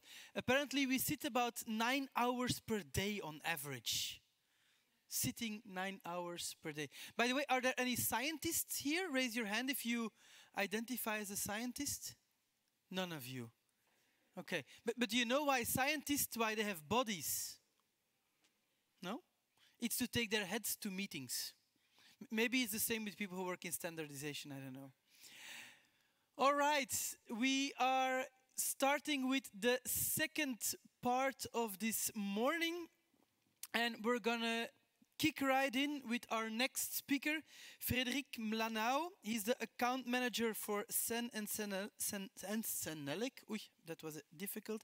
And he's going to talk about the process of drafting a harmonized standard. Ah, there you are. For a moment, I thought I lost you. Thank you, Sven. Good morning, everyone, and good morning to those attending online. I'm very happy to see all of you today. Many familiar faces, some friends here, so thanks for joining us for this very important event. I will focus on drafting the process for drafting harmonized standard. I should have written processes, actually. So the first part of the morning, the first half of the morning was dedicated to legal content. Now we will start to dive with both feet into the technical content of drafting and processes. So I will start with, the first slide is a short glossary for you to check later because we use a lot of acronyms and sometimes it's difficult to remember what is what, so you have it there. First part of the presentation is about the new innovative process for homegrown harmonized standard, and I will give only the key principles to remind what is key in this new process. Why a new process? Because today it's still challenging to get a compliant assessment outcome. Sinja mentioned it this morning. We still have more than 80% of lack of compliance for LVD and 100% for EMCD. But again, this is not really representative as we only received 6 assessment reports so far. So the new innovative process was designed and approved to address that challenge, and the goal of this process is to improve the timely delivery of compliant harmonized standards. This process is based on 2 main pillars. The first pillar is the major draft concept. Here, the idea is to shift the focus and the efforts at the beginning of the development instead of waiting the end. In the previous process, I would say, most of the time we would start late in working on the harmonization part of the standard, and because of that, project could be blocked after receiving a formal vote, lack of compliant assessment. Here the idea is to shift again the efforts at the beginning to increase the chances of getting a compliant assessment before the end. So the major draft is a draft that is ready for inquiry. And now there's a mandatory major draft assessment. There used to be an optional first working draft assessment. This is not possible anymore. The first working draft circulation is still possible, but now the major draft assessment is mandatory. Second pillar is the new CCMC quality check. This is a novelty in this process. The goal of this quality check is to help technical bodies identify in the body of the draft and the related annexes, identify elements that could potentially lead to a lack of compliant assessment. This CCMC quality check is mostly performed by Mauro and Anda, who are sitting at the back of the room. If you have questions about quality checks, go to them. And the quality check is based on the new common checklists. It's a new checklist that was designed within the ESO's EC task force that was approved 1 year ago. And this is a key element for the quality check. Very important element as well for this new common checklist. It's the same document, the same template that is used by you, standard drafters, when performing your self-assessment, and as well by the HAS consultant when performing the assessment reports. I will skip this slide for today. It is here for information. This is the new process for homegrown harmonized standard. I will just have a light here. Have a light. No, I don't. Yes. I will zoom on this first part of the process where we shift the efforts at the beginning. So, zooming in, the first part, the main novelty, is the CCMT quality check, and that's the part that ignites the new process. So, to have the CCMC quality check, the technical body shall provide to CCMC the common checklist filled in, your self-assessment, together with all the related annexes. We perform the quality check, we send you the outcome of the quality check, and then the technical body has 4 weeks to address the comments from the quality check. Very important element, comments related to issues with internal regulations part 3 and normative references shall be addressed. Then we receive the updated draft and annexes. We, CCMC, request the assessment. The HAS assessment normally is 35 weeks. We are still not at 35 days, but the timeliness is improving. We should get there soon. Once the assessment report available, the TC secretary receives an email notification with the assessment report linked, and then you have 5 weeks to address the comments before going to the next phase. For the first phase, it will be the start of the inquiry process. What is key here is for the work groups to anticipate the work group meetings.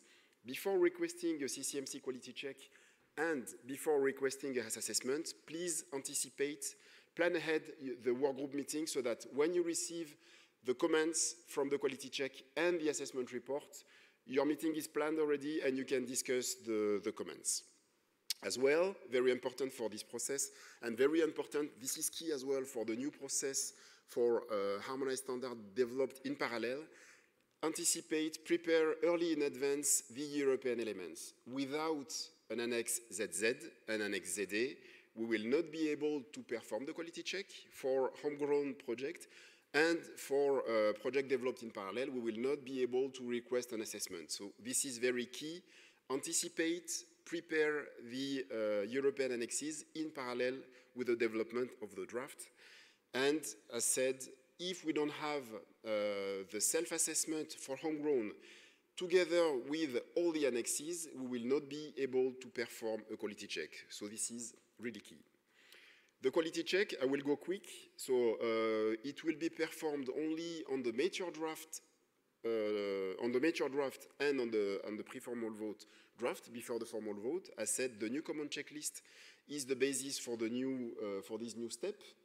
And again, only criteria linked to internal regulations part 3, normative references, and for the annex, we mostly check the template, if the correct template has been used, or if all the templates are included, because if your work item is linked to both LVD and EMCD, you know you need both templates for it to be compliant. When to request an assessment? So it's still possible, you have the possibility to have a maximum of 4 assessments. The mature draft assessment, that is mandatory. If the mature draft assessment is not compliant, you have the possibility to request an inquiry. We call it confirmatory assessment, because here the goal is to confirm that you sufficiently addressed the comments received on the mature draft. Then, if you don't skip the formal vote, there's the pre-formal vote assessment, and if the formal vote assessment is not compliant, you have the possibility to request a last confirmatory assessment. This is a full assessment, but we hope that it should become exceptional, because again, shifting the efforts at the beginning, we hope that by the formal vote assessment, everything should be green and okay to go. And very important, it's not possible to request an assessment on a published standard. It's possible for a desk officer to request a final assessment when we offer a reference for citation, but during the development phase for you, technical committees, it's only a maximum of 4 assessments per work item. So some useful links here, a link to a webinar dedicated to the new common checklist, and a webinar dedicated to the new innovative process for homegrown harmonized standard, where we dive deep into the nitty-gritty details of this new process. So I invite you to follow these webinars and to come back to us if you have questions. Now I will move to the preparation of harmonized standard in the international context, but first I will ask you a question. What is the proportion of harmonized standard? So yeah, it should have been normally IEC, but the proportion of harmonized standard identical to IEC publications, identical to or based on IEC publications.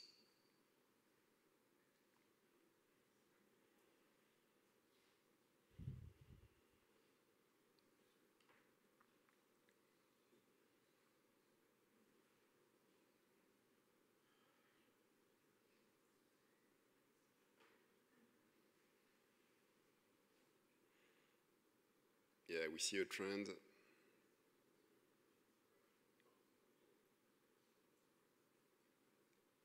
So yeah, the trend is correct, is around 85% of harmonized standards developed in parallel with IEC. I will come to that in the next slide.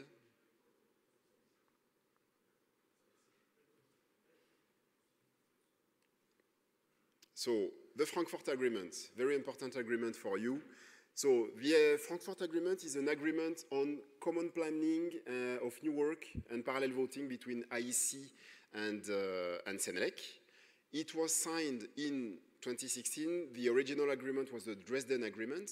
Why the Frankfurt Agreement? Is to underline the commitment of IEC and CNLEC to work at international level, to promote global economy, and obviously the main goal is to have a rational use of the resources. And so those are the figures. In the CNLEC portfolio, close to 80% of harmonized standards are identical to or based on IEC publications. And for electrotechnology, so LVD and EMCD mostly, it's even more. It's around 85% of publications that are identical to or based on IEC publications. So the parallel process really is key. So that's why I will spend a bit more time on this process.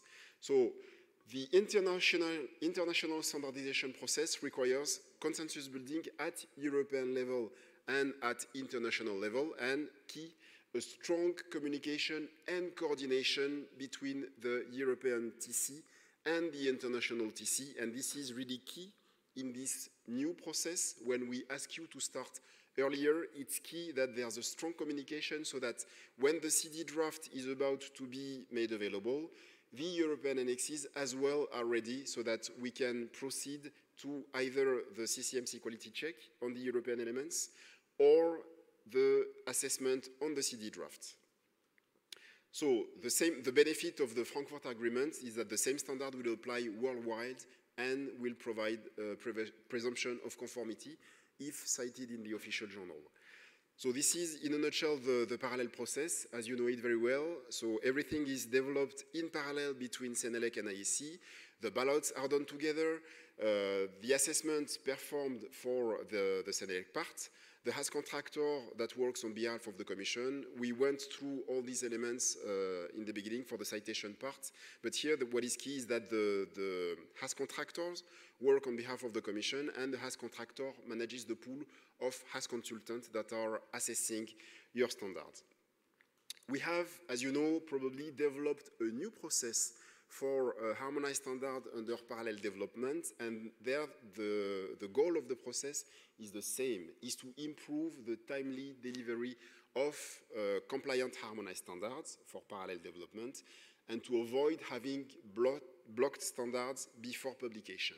We still have today quite a significant number of standards that are blocked after formal vote because there's an issue with harmonization. They have received the lack of compliance.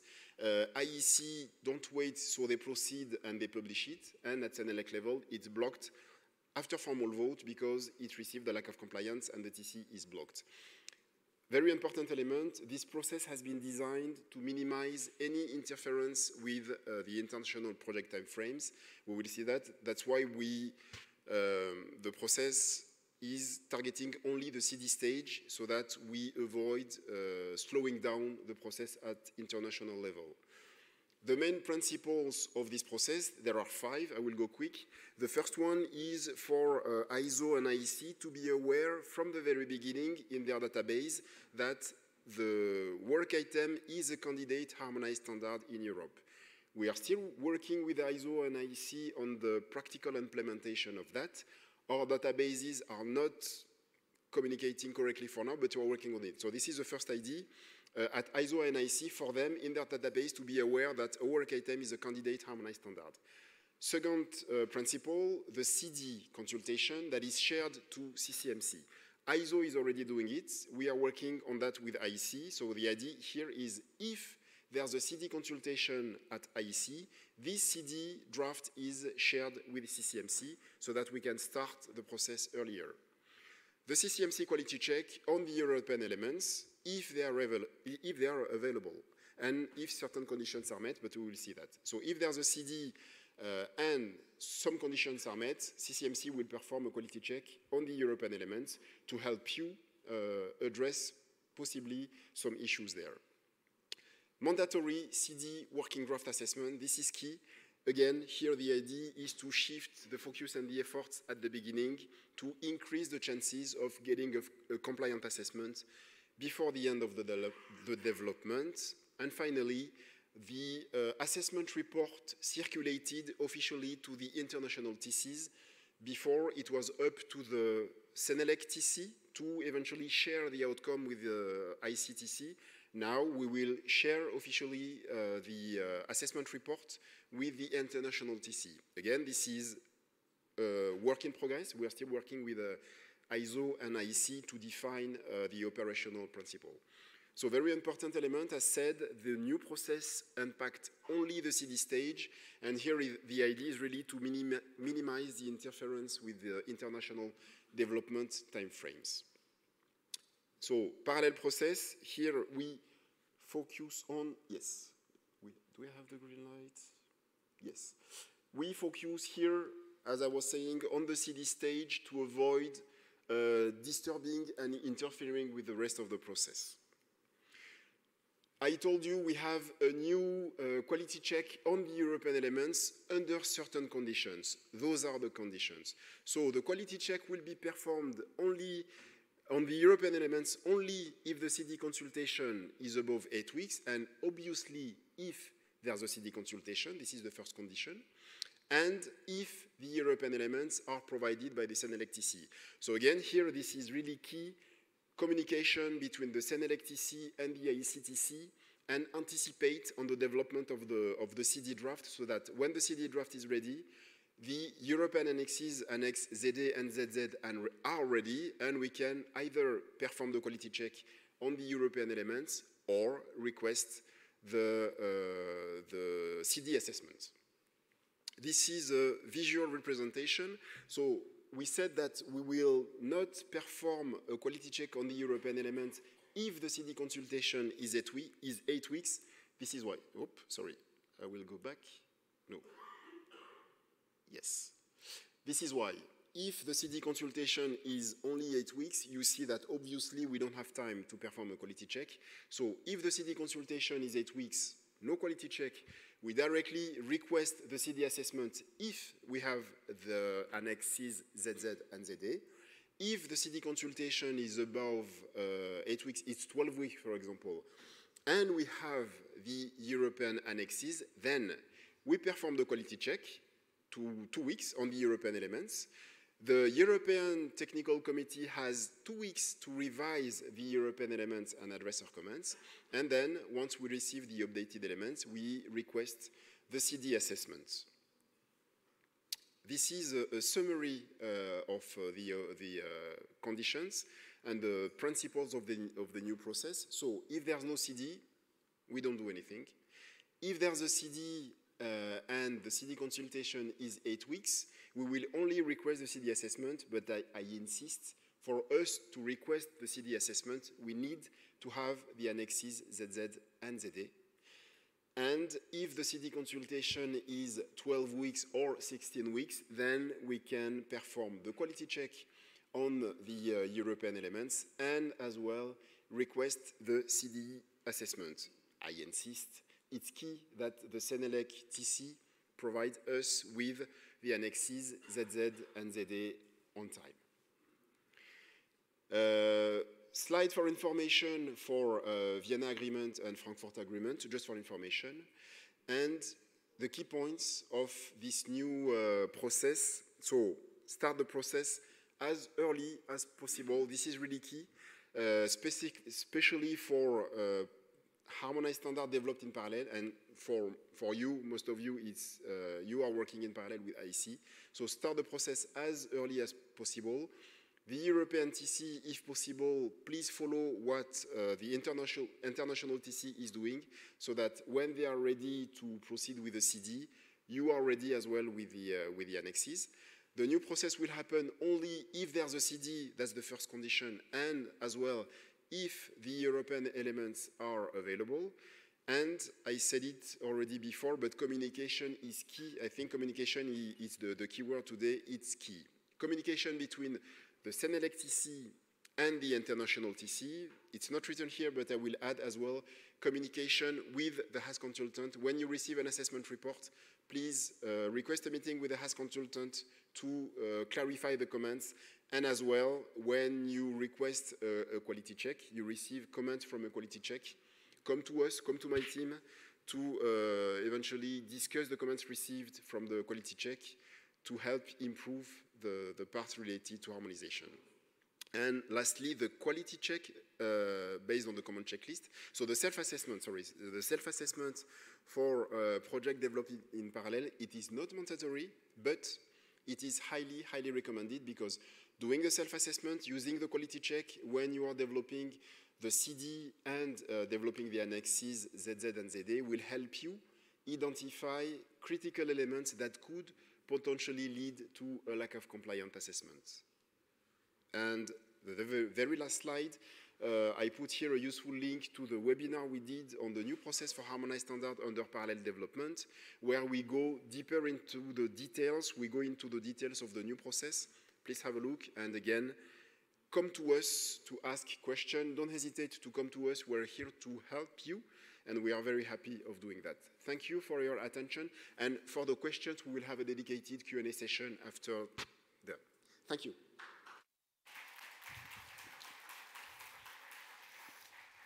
Thank you, Frédéric. So maybe a quick show of hands.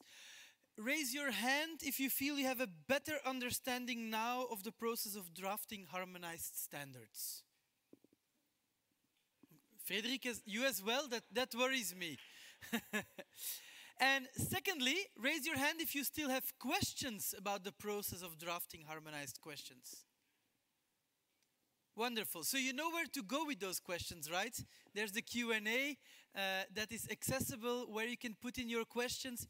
You can also upvote other questions that somebody else has put. The more upvotes a question has, the more likely it is that it appears later in our Q&A. So thank you, Frédéric. Next, we will have Daan Bijwaard. He's a manager at EY. And we also have Francisco Verdeira, who is a HAS consultant, and they will enlighten you a bit about their role in this process. Thank you.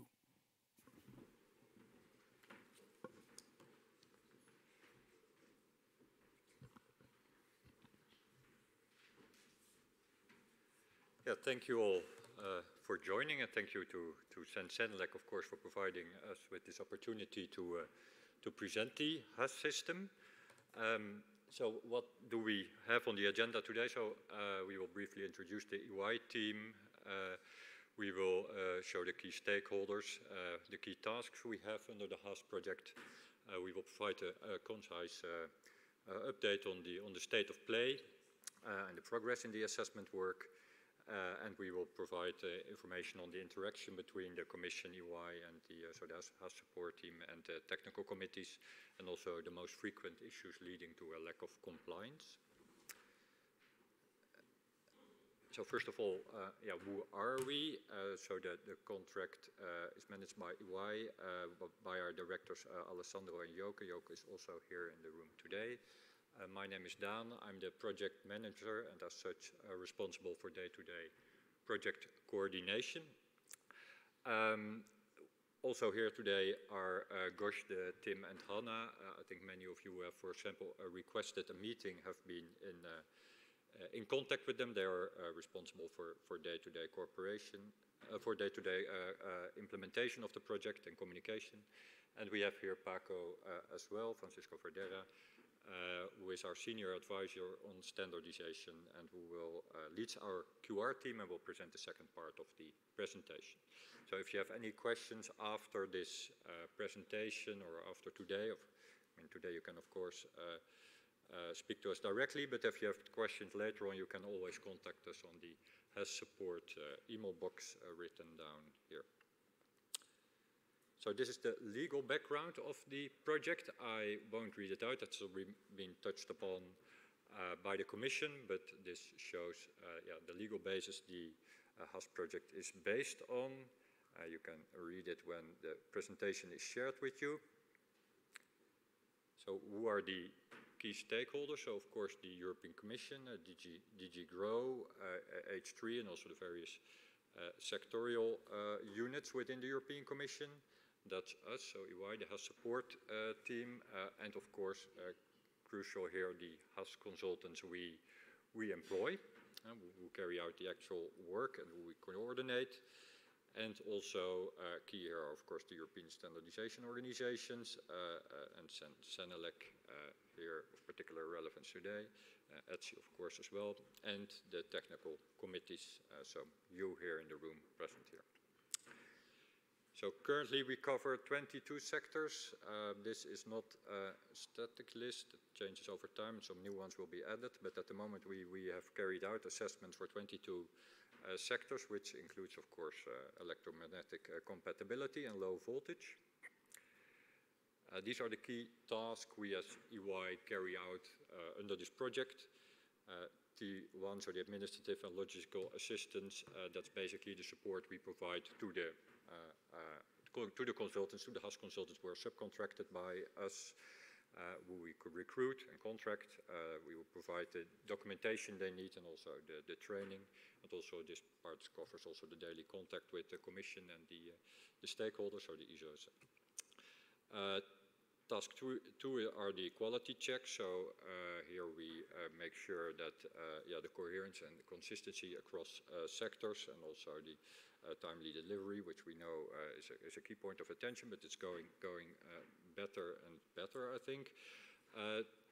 Task three, that's where we evaluate the process and look for potential ways to improve it, and also the key performance indicators of the consultants, which we monitor, and also of ourselves and of the project itself, and the analysis and reporting to the Commission.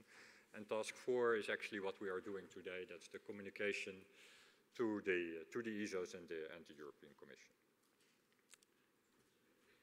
So we would like to stress that the HAS project is a service, so it's a service to the European Commission, but also to the technical bodies of the European standardization organizations, and it aims to increase the confidence and compliance of harmonized standards, and hence, ultimately, that's the ultimate aim. It should help to increase the publication rate of references in the official journal. We did manage to achieve that under the last contract, and that remains the ultimate aim today. So what do we do? Main features listed here. So we ensure that typical non-compliance concerns are identified, which I said, to reduce non-compliance.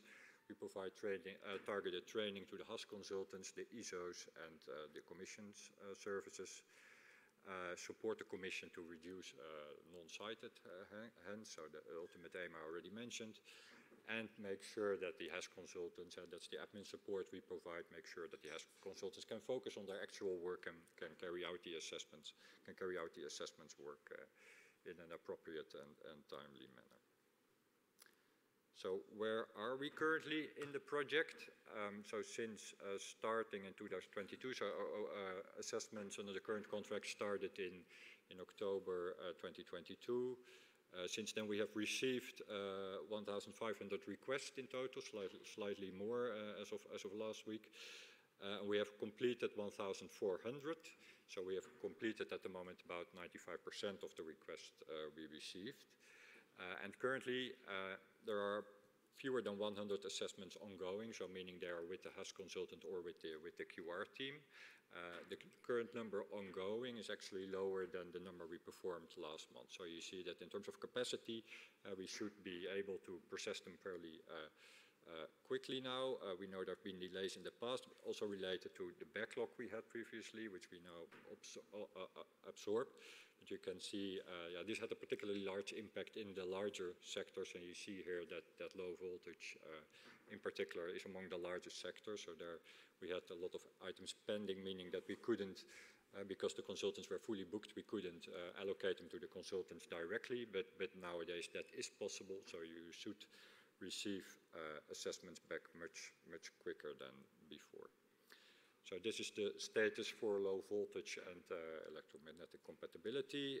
So in both cases we completed more than 90%, and 93 and 97% of the assessments we received. So you see 5% and close to 2% are either now being assessed by a HAS consultant or are being quality reviewed by our quality team. So that's a horizontal check we carry out before it's shared again with the ESOs and the Commission. So this is a brief outline of the steps in the HAS assessment process from our, so from the HAS support, the HAS consultant point of view. So after you as technical bodies performed the self-assessment, CCMC uploads the request on its platform, we download it, then we check if it's eligible, allocate the work to the applicable HAS consultant, so the HAS consultant covering the sector, and we aim to also assign it to the consultant who carried out the assessment previously, if there has been an assessment at an earlier stage. Of course, availability also needs to be taken into account. The HAS consultant carries out the actual assessment. When ready, we carry out the QR, so the quality review, and the quality review led by PACO, which checks if at a horizontal, so basically if the assessment has been carried out in line with the requirements, if it ticks all the boxes. If yes, if given a green light, we upload it again on the website of CCMC and CENELEC. After the request is updated, you can of course request a meeting with the consultant where he or she can clarify the assessment report. So these are the different stages. I won't go them in detail because Frédéric already mentioned them. I think the role of the HAS consultant is here important, so you can also read it on the screen. I won't, with an eye on time, I won't read it out. Here you see also the stages of assessment, so when actual assessments have been carried out since August 2022 for the two sectors we are discussing today. As you can see, and also already mentioned earlier also, the number of requests at the earlier stages is low, and we highly encourage you also to request assessments early on in the process, as this should help with increasing the compliance rate, which is so far low. As you know, here you see some of the most occurring findings. Here I should mention that this is based on the new assessment template, and for EMC in particular, there were a few completed reports when we created this. We also have this, of course, available for the old assessment template, where we have many more, where you actually see a fairly similar picture. That this can be shared as well. CCMC already should have it. Here you see the outcomes per stage, which, as noted, you see a very high non-compliance. Again, this is based on a very small sample, but also the non-compliance, especially for EMC, was low when using the old template. So that, of course, increasing this rate remains a key point of attention.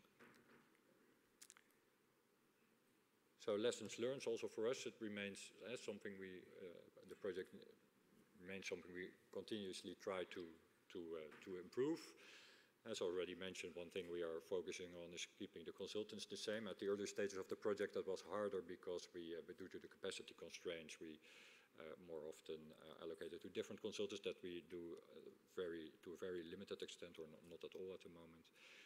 We are aiming to increase consistency through guidance and training, also through activities like the one today. Improve speed of resolution when there are discrepancies in assessment, so the QR team tries to speed up that process. And we have also worked on the meeting request system, which we know caused some issues in the past, but you should now be followed up by our team much more quickly. So meeting request also, I mean, you are, of course, after an assessment report is published, highly encouraged to request a meeting. Here we list the rules to follow. So if you want to request a meeting with the consultant, please have a look at this so you know how to do so. So on to the next part, which will be presented by Paco. Thank you so much. Good morning or good afternoon to everybody. So, well, I would like just to continue the presentation from Dan, just indicating that here we have some of the HAS consultants with us. You will have the opportunity to meet them directly this afternoon session. We have also some there and some there, so we have spread, you are surrounded by the HAS consultants, so just in case you want to do something bad. No, I'm joking, sorry.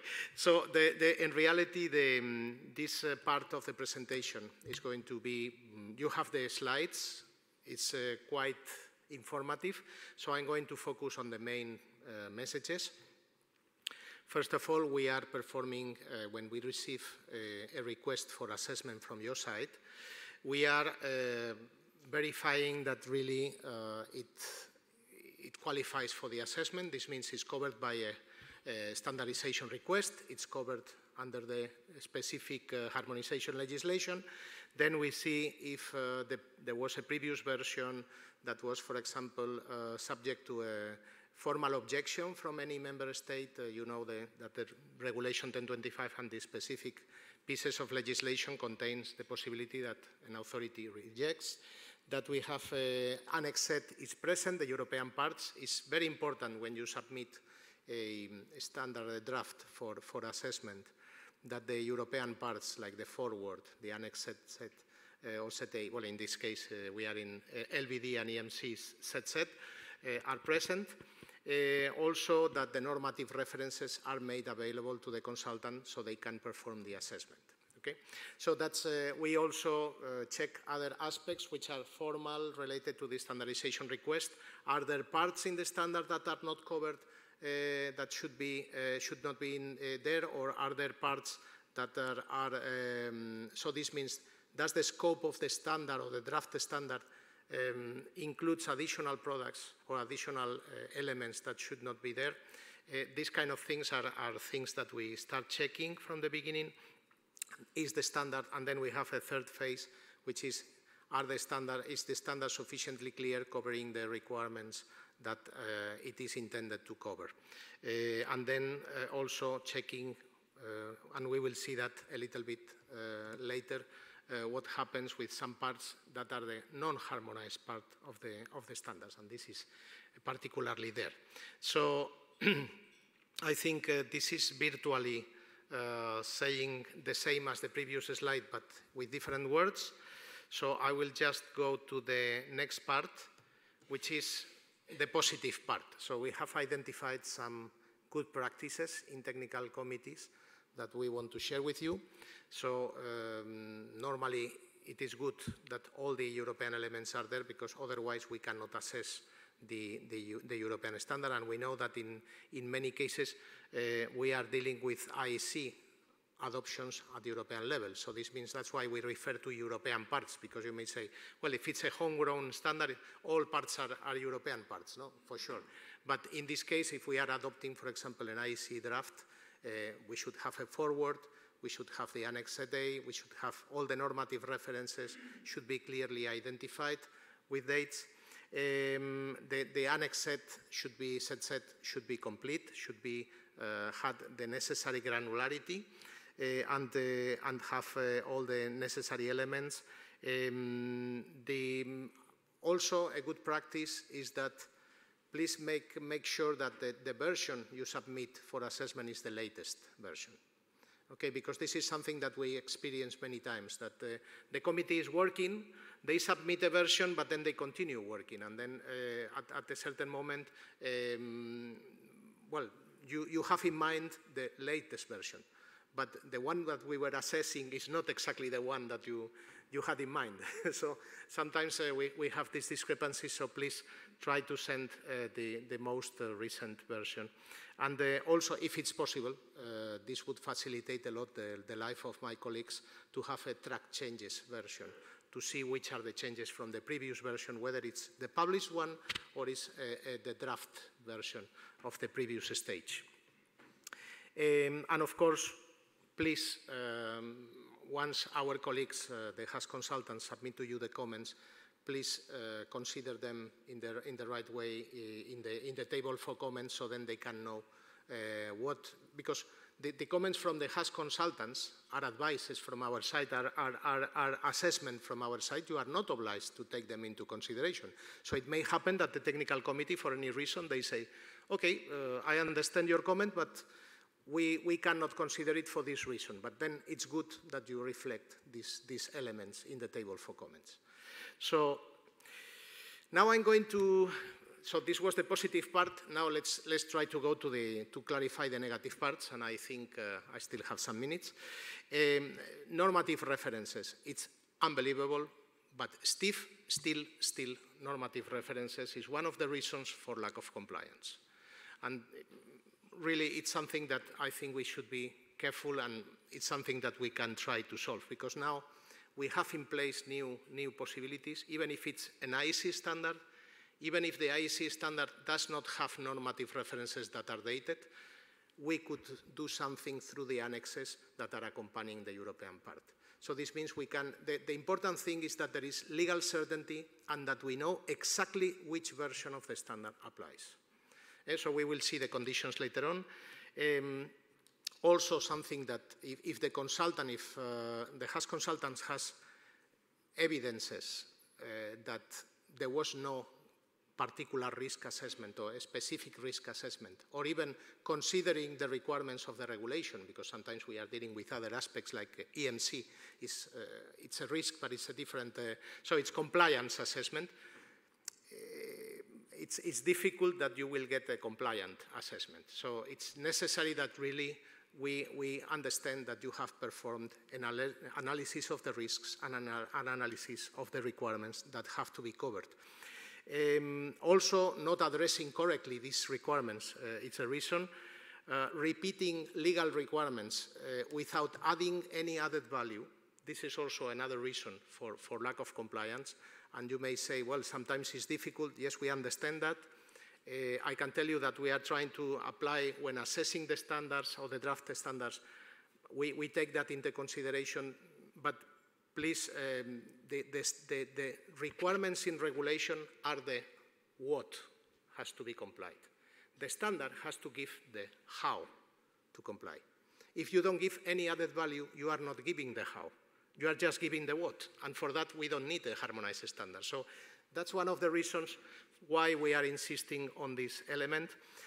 Also, assessment methods. Normally we should have clear, repeatable assessment methods that are or in the text of the standard or referred to by reference to another standard, okay? But we need this, because otherwise the user of the standard cannot know how to comply with the requirements. Also, well, not sufficient granularity of the annex set could lead to not sufficient information or wrong information to the user. The neutrality principle is a complex thing, because the harmonized standards, like any other European standard, are supposed to be used by any party. Okay, so it's important that we are neutral in terms of conformity assessment, because then the legal requirements or the legislation establishes, sometimes if it's a harmonized standard, establishes which is the particular conformity assessment method. So some standards are containing sometimes requirements to force or to lead to a type of conformity assessment. This is breaking the conformity assessment neutrality, and also giving particular responsibilities to particular social economic agents. For example, when the standard says the manufacturer shall, or so giving certain requirements to certain particular agents also is breaking the neutrality principle.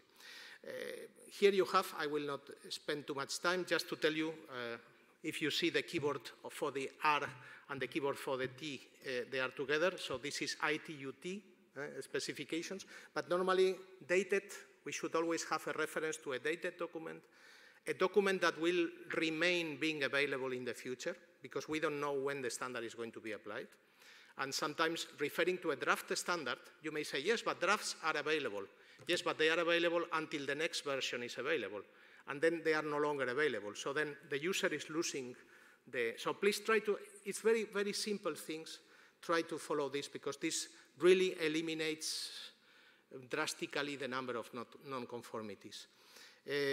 We also, well, here I have an additional list, an extended list of non-acceptable, I would say, for example, the rest I have, so standards that have been removed from the official journal, you should not refer to them, or standards that have been subject to a formal objection, and now I'm over with my time, should also be avoided. References to legal acts. We find many times in the content of the standard references to regulations, directives, etc. Try to put them in a bibliography, or if you want to put them in a note, it's an informative part of the standard, we could even live with it. But if you put it in the text, then you are somehow transcribing something that is out of the standard. Again, you are on the how, not on the what. The what is the legislation. The how is your field, the consensus amongst interested parties. Also, well, contradictory normative change. This goes against the manufacturers. If you have one standard that is requiring one standard, and then this standard is referring to another standard that has a previous version of the standard, then you go to a notified body, and they will request you to have two tests for the same. This goes against the users of the standard, even you writing. Maybe you are not aware, but then you are referring to another standard, is referring to another standard, and then we have an issue. But the issue is not for the Commission, it's not for us, it's for you, because you are going to pay it. So it's better that we have this kind of normative change are clean in a very clear way. And well, as a conclusion, you have up to 4 possibilities to assess the standards. Use them wisely. Send the draft for assessment when you are sure you are complying with the legal requirements, you are complying with those elements that we were transmitting to you. We are aware that we have to improve consistency and quality of our service. As we said, we try to make a service, to give a service to not only to the Commission, but also to the technical bodies. And I think also essential here is communication amongst all the different players. And we will do our best to next time we meet, to be more smiley and say, well, okay, we improved the system a little bit through these means. So thank you so much for your attention, and should you have any question, we will be available for you. Thank you.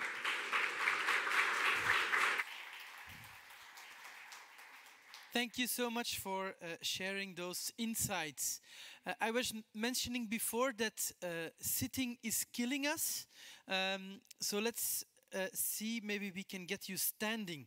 Who identifies here as a HAS consultant? Please stand up.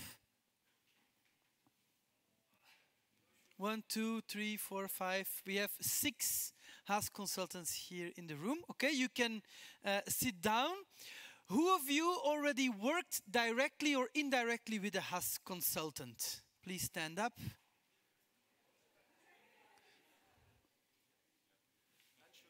All right, good, you can sit down. Who of you sees yourself working with a HAS consultant in the future? Please, some people stand up. Yes. Okay, you can go down. And last question, he or she who hasn't stood up yet, stand up.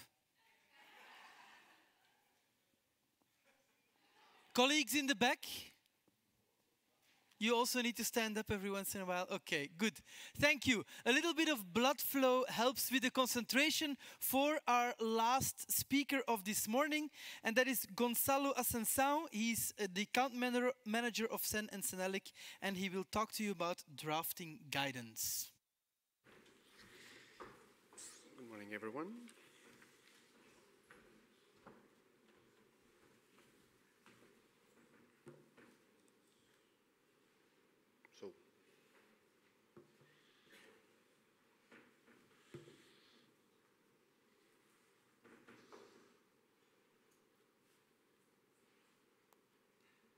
Oops, sorry. Oh, I went too fast.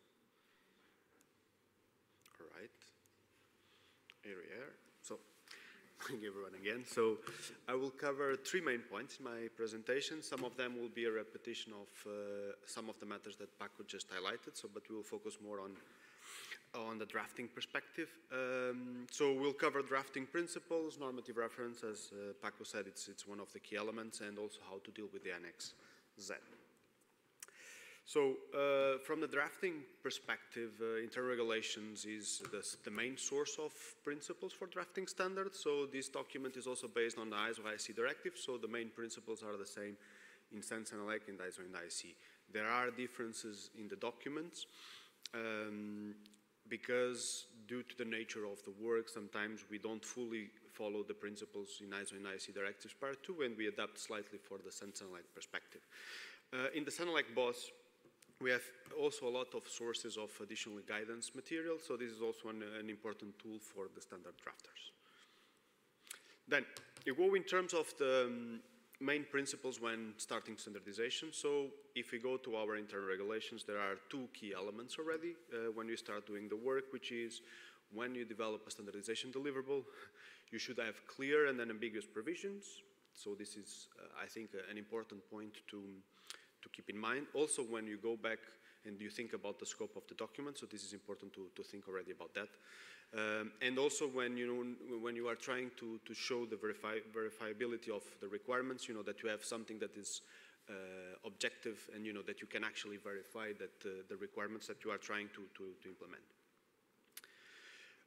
Moving forward, as Paco highlighted, we have also some historical reasons to have sometimes issues with neutrality principle.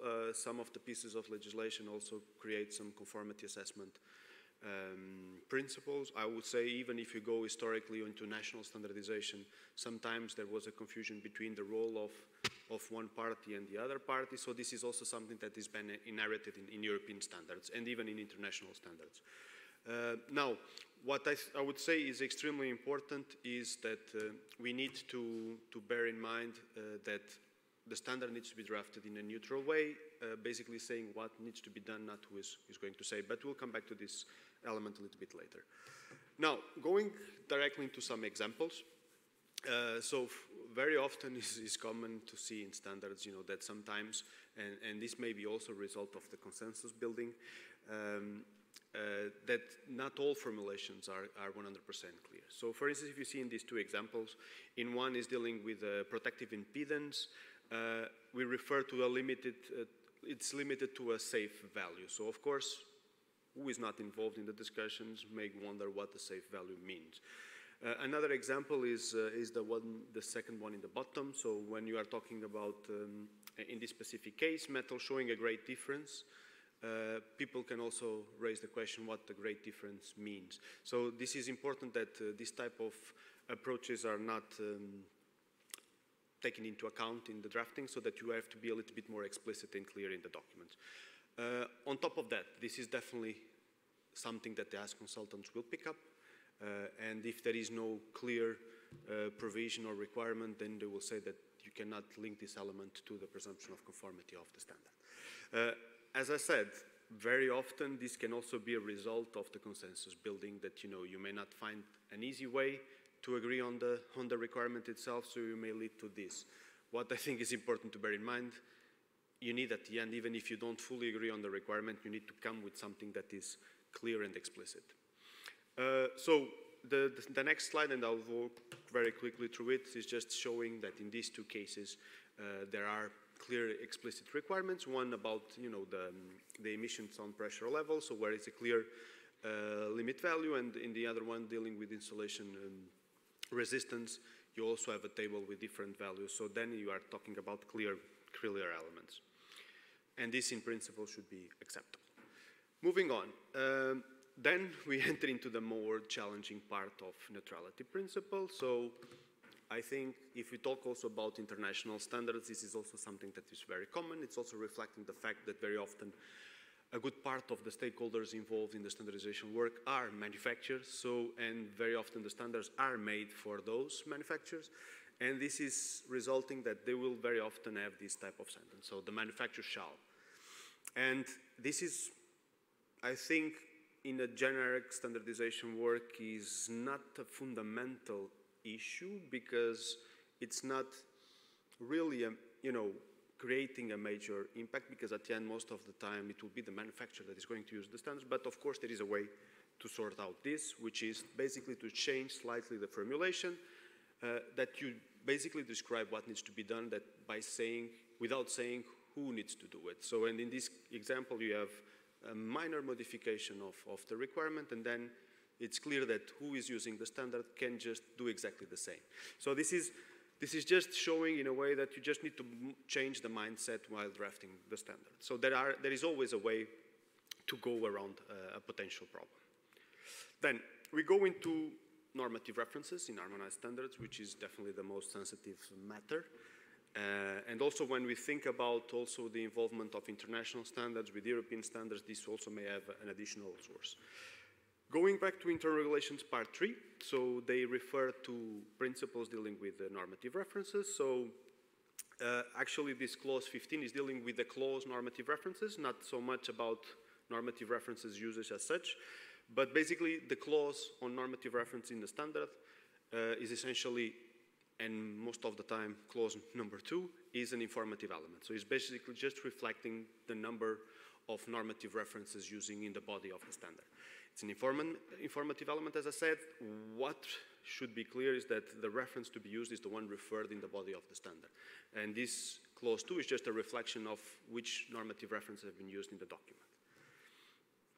If we move on, so this is one of the elements included in internal relations part 3. However, as most of you should know by now, there is additional guidance for normative references, and especially from the Commission perspective, there are a series of elements that need to be emphasized in the development of harmonized standards. So clearly, at the moment, it's obvious that we can refer to harmonized standards or non-harmonized standards, so this is a fact. They should, as a matter of fact, be dated, active, and published. In terms of main principles, there is some elements in the Vademecum Part 3 where there are some of the arguments from the Commission to take this approach. Key element also in terms of the uses of normative reference, really avoid use documents that are outdated, withdrawn, not publicly available, and if they are still draft documents. But we will come to these points a little bit later. So, in terms of the usage in the standardization work and how internal regulations fit in the drafting principles, so if you are dealing with harmonized standards giving presumption of conformity, it's clear that IR3 apply plus the additional guidance that we currently have on normative references, and we'll come back to this later on because we have a link to this document. And of course, if you are dealing with elements not connected to the presumption of conformity, IR3 as such are enough for the drafting. Then we go into some of the concrete examples for reference to other documents. So for instance, you can see in this case, in the original document, in clause 593, dealing with electrical equipment, there was a reference to EN 60-204-1 without the date. So of course, this is an element that the consultant will pick up, and this is not in line with the current guidance. Very simply, to try to make this provision compliant will be just to add a date, sorry, in the clause. So as you can see in the modified examples. On top of that, if you want to be even more precise, and I think sometimes the requirement could be that you actually need to use the whole normative reference. If you talk about, for instance, some testing provisions, usually it will be the full test to be followed, so the full standard. But sometimes we are focusing on some elements of the other normative reference, then you can specify which clause needs to be used, and then you are limiting also the risk of issues with these references. So, a particular element which is quite sensitive is, of course, when we are trying to amend the existing document. So imagine we have a standard that has been published and now we decide to amend. It's extremely important also to focus and to see what was included in the original document and whether we were using undated references or not. So, and if you have used in the previous version of the document undated normative references, then you should also use the amendment to bring these dates into the documents. So this is, in this example, is just give you an overview. You know, we had an example with the original standard. Actually, in this case, through the amendment, there was a new version of the document. So basically, we would use the amendment to bring the modification, the update, to follow the more recent version, which would be the 2021.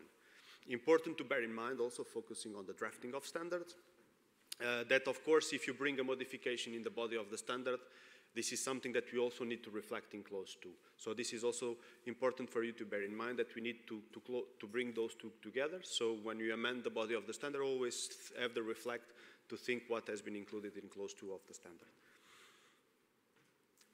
Then, moving on.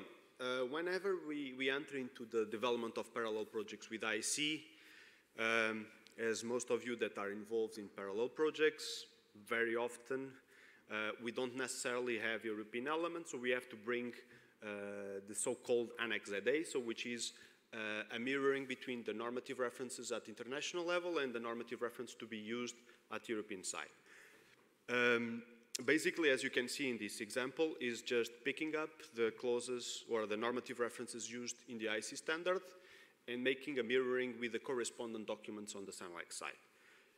And as this is actually a very old approach, so all these documents have been, you know, historically the documents in SANLEC have been prepared, the parallel projects have been prepared with Annex ZA, which is basically adding the European normative references. So at the European side, this is how we should read the standard. And as a matter of principle, which was already used in the past and now is also more emphasized for harmonized standards, you have to date the corresponding normative references on the SANLEC side, and those are the normative references to be used. So, again, just to emphasize that whenever there is a European reference, you have to date the European reference in the Annex ZA. Whenever we don't have an European correspondence, and this is, I would say, maybe not a very common situation, we need to date the European, the international reference, as you see in the example below. So, again, just to emphasize the main principle about normative references, that we need to date as much as possible, and so that's the same approach, and in SANLEC, through the European elements, we have some possibilities to date the normative references. Now, it's not completely different from an amendment, but for those that have been historically working in SANLEC, you may be aware of the concept of common modifications, which is one of the possibilities through the Frankfurt Agreement, which is to introduce European amendments to the international standards. And here the same principles are to be followed. So whenever you make an amendment, so you are making an amendment to the international standard, and you need to think about if you are changing normative references or not, and if there is something in international standard that may need to be adapted at European side. So if you make a modification or you add something new on the European side, you need to bear in mind also this focus on the normative reference need to be dated, and if I want to change something compared to the international standard, this needs to be done in the amendment. On top of that, so whenever we have common modification, we'll also include the Annex ZA, the correspondence between the normative references in the international document and in the European document. And so this Annex ZA should also include any additional normative reference introduced through the European amendment. So also for clarification, these common mods common modifications are often called the A11, so it's an Amendment 11, so to differentiate an European amendment from an international amendment. So just to summarize, a little bit with normative references. So undated normative references are possible when the reference is informative, if they are not linked with the presumption of conformity, and exceptionally under certain circumstances, there are still possibilities to use undated normative references, but those should be also validated by the Commission. So from our perspective, still the most safe and the default solution should be date normative references. Now, now we enter in maybe in one of the most complex elements, which is when you have to refer to documents that are being developed in parallel to your document. So, as I said before, the Commission view is that we have to have published documents, so we need to use the latest version. However, as I said, sometimes we are preparing the harmonized standard, that at the same time some of the supporting documents are still under development.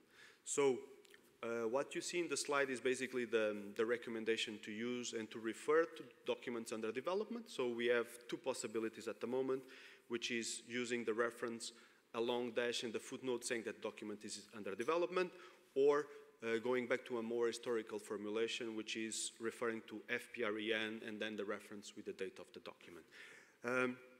This is extremely important to follow this concept, and I think it was raised before very often, and we start seeing now more and more some of the documents have conditional compliance because the main reason for not being compliant is that they are still referring to not finalized normative references. So this is extremely important to follow this concept because you can refer to drafts as long as at the end these documents are finalized at the same time of the publication of your harmonized standard. So just to summarize for normative reference, and I know this is not an easy subject, and as you have seen, there are so many different perspectives. Main points: latest edition should be used, published version, so this is important. If you refer to documents under development, it's important that they are done at the same time. And an extremely important point, as a matter of principle, refer to European standards or ISO/IEC published standards. As Paco referred before, there are some exceptions, some international accepted documents, but those are quite limited. So focus mainly on these documents, and whenever you are outside, bear in mind that maybe you need to check first if it's possible or not. And then when you are talking about non-ISO/IEC documents, only in those cases not dealing with presumption of conformity or whenever there is an exceptional justification from the Commission. Important point, and this is something that I think we'll see less and less, we should not refer to technical reports or technical specifications as part of the normative references. Then we have a very quick question. So as a user now, if you can refer to undated normative reference in harmonized standards, and you have 4 options, which are, yes, I can decide to refer to what I want. Yes, but only in cases linked to presumption of conformity. No, I need to date all normative references, and or I cannot refer to normative reference at all. So those are the options.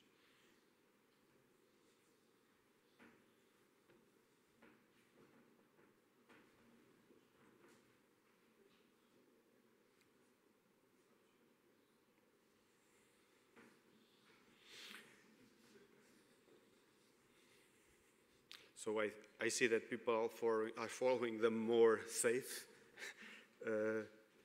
solution, linking to the presumption of conformity, which is actually the good answer. But I see that some people are following the more precautionary approach, which maybe will help on the long term. So, but yes, the answer is only those linked with the presumption of conformity. Then we go to the last bit of the presentation, dealing with Annex Z. Which I already referred a little bit with the connection with Annex ZA. So in terms of Annex Z, as you may be aware, and we are talking about 80% of parallel work between IEC and SANELEC coming from the international field, which means most of the time these Annex Z are prepared at European level. So it's extremely important to refer to the standardization request and the legislation.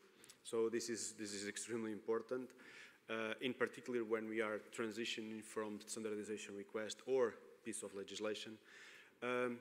As we have heard before, it's extremely important that the link between the technical standard and the essential requirements or safety requirements are correctly established, and there is also some granularity about those.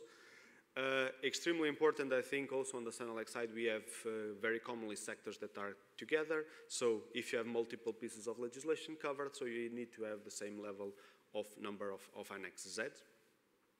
And for parallel IEC projects, this is extremely important. Also, very often you come with Annex ZA, so to date the normative reference together with them. So this is an important point.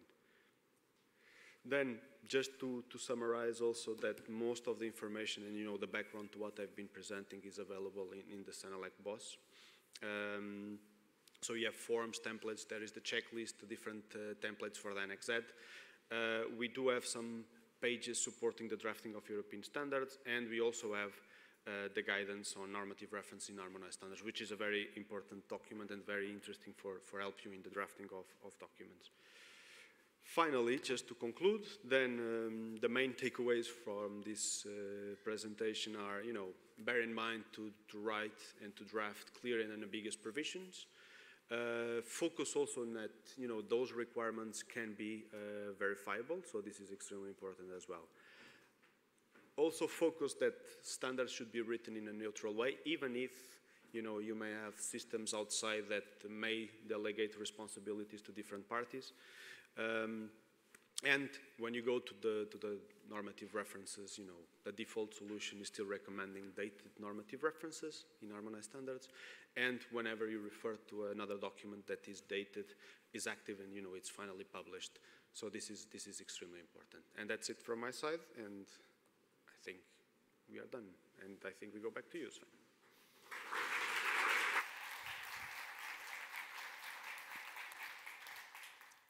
Thank you so much, Gonzalo. You were our last speaker for this morning, so you can stay on stage. And I would like to invite all the other speakers as well to join me here on stage. In the meantime, while we are waiting for people to arrive, you can take another look at the summary Joyce has made of the final contribution. And then we can switch to the Q&A slides from the Mentimeter and see what questions have you come up with. We have questions from the people in the room, but also from people online. And the first question that has also been upvoted, no, the second one was online, but this one is from the room here. The application of the presented procedures shows a result of 0% of conform hen. What are the changes to improve these results? Is anybody, or does anybody feel called to answer that question? To answer that question. Mic drop. Yeah. And then maybe yeah. Frédéric. Well, I think this refers to the electromagnetic compatibility sector because it's a unique case. Yes, okay. There are no other sectors with that level of non-compliance result in the conformity assessment. It also, it was not like this in the initial years of the... I think the microphone is off. No, it's on. So I think it was not like this also in the initial years. It's really a more recent development. My understanding is it also is not so much related to the horizontal issues, but maybe to be confirmed, but some sector-specific issues. And this must be sorted out. It's not a general problem, but it's really a sector-specific issue. I understand there's been contact between the Commission services and the TCs. They're working on finding a solution on the couple of contentious points that are blocking for the moment. Okay. Citation. Thank you, Frédéric.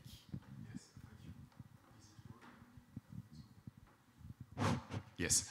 Yeah, I confirm this is a very sector-specific issue for the 0% lack of compliance for EMC.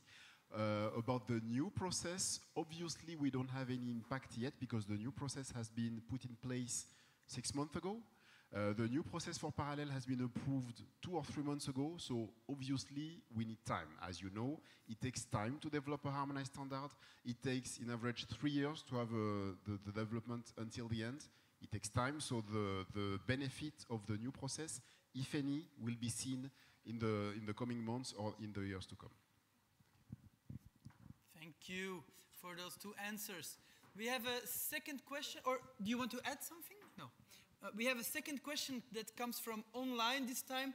How does an SR's expiration date impact the revision of a harmonized standard in regard to presumption of conformity? That's the second one. We have a small negotiation going on stage. Who will take the question? Voilà, there you go. A decision has been made. Yes, I wanted to ask the colleagues if they wanted to also take the floor, just not to be the only one from the Commission side. But this is, okay, standardization request expiration date, the revision, so basically the updates, the future version of the standard. Normally we have approached it like that. As long as the standardization request is still valid, we think that revisions of the same standard are still covered. But of course, if the standardization request has expired, in order to cite in the official journal future versions, a new standardization request will have to be adopted. In alternative, it can always be amended and extended in terms of expiration date. This is also possible. Okay, thank you. You can hold on for a second and then we pass it on. Otherwise, we don't want a second mic drop here on stage. We have a third question which had 6 upvotes, so quite some people have a similar question or have the similar reflection. How to ensure that assessments from different HAS consultants and also the EC services remain consistent is quite a demanded question, and there's even upvotes as we speak. Well, I will refer to the first part, but I think the second part is very much related because, in fact, what we are doing, as we said, we have many things to improve in the project. We are trying to get a lot of, let's say, sharing experiences across consultants in the same sector, sharing communication, training, but training means like they need to be trained. No, it's training on things we discover are done differently in different sectors, or even inside a sector, we see that for some particular products, things are so we try to identify those cases where we have non-consistent application, and we try to spread it through communication and the sessions inside our team. Because of course we are a numerous number of consultants and we have this. But I think the answer also applies for the Commission, because we are having also many meetings together with different desk officers to try to get, maybe Gabriela, maybe you want to say something regarding this point, but I think everything applies to both the consultants and the Commission in this case. I think you said everything. Yeah, Paco. Clear. Anybody wants to add or build on that?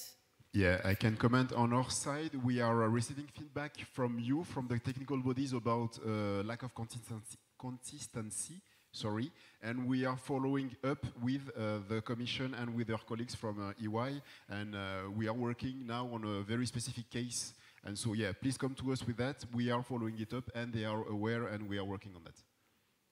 Okay, thank you. Anybody else? No? Okay, clear. Was it clear? Yeah? Okay, good. Just checking, eh? Another online question. It was mentioned that a harmonized standard may not refer to a technical specification. The written guidance says should not may not. Please confirm. Who can confirm or not confirm? Yes, Gonzalo. Does it work? It's working. So I think, yeah, we kept it should because we did have a few exceptional cases. For instance, fertilizers, it's a recent piece of legislation, and in a few cases, TSs were permitted, but now they are expanding to European standards. So that's the reason. So again, you know, we recommend to refer to standards, and of course, if there is an exception where there is no other solution, then these cases need to be raised to the attention of the Commission or to the as consultant. Just one point, all these limitations, all these restrictions apply to the normative reference using parts of the standards that generate a legal effect, those cited in Annex Z. The other normative reference using parts which have no legal effect, I mean, from our side, everything goes. You can want technical specification, technical report, North Korean standards, whatever. Everything goes. All this, just to be confirmed, applies to those clauses that are, will provide presumption of conformity. Okay, thank you. Yeah, sorry, I was just still thinking about North Korea. Yeah. my brain got stuck somewhere on that, I don't know why. We have time for a few more questions, and the questions that pop up here are all kind of shared by many people. Can we go back to the previous one? Or was that the one we just answered? Ah, okay, good. Why can TS not being used as normative reference? They are stable and public available documents. Enlighten us. Yeah, well, that's good, that's true, but it's not enough. For the moment, why in general we have a preference for standards. Standards, once adopted, are adopted. It's mandatory to adopt them at all national levels, and each pre-existing national standard which could be overlapping or conflicting must be withdrawn. Mm-hmm. So it means that European standards are the only documents that ensure full 100% technical harmonization throughout all the nations, the national member states. Technical specification is true, they must be adopted at national level, but they can coexist still with national standards. So in a way, they ensure a lower degree of full technical harmonization. I hope this clarifies the reason. So I don't know if you wanted to. Yeah, you want more than just We want the maximum, we want the best. Much more.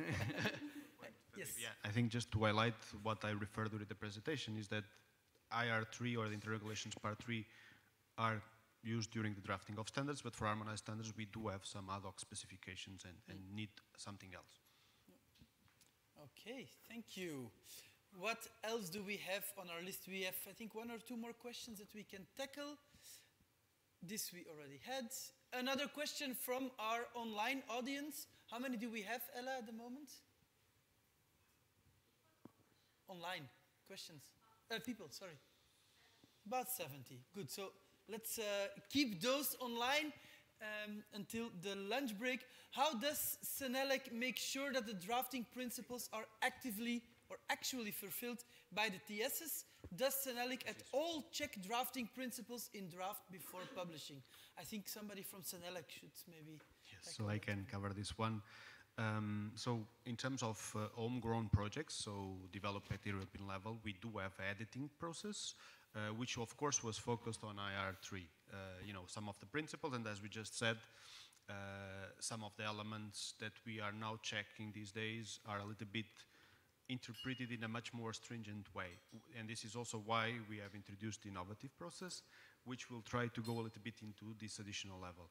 For parallel work with IC, of course, the principles are, or the editing is done at international level.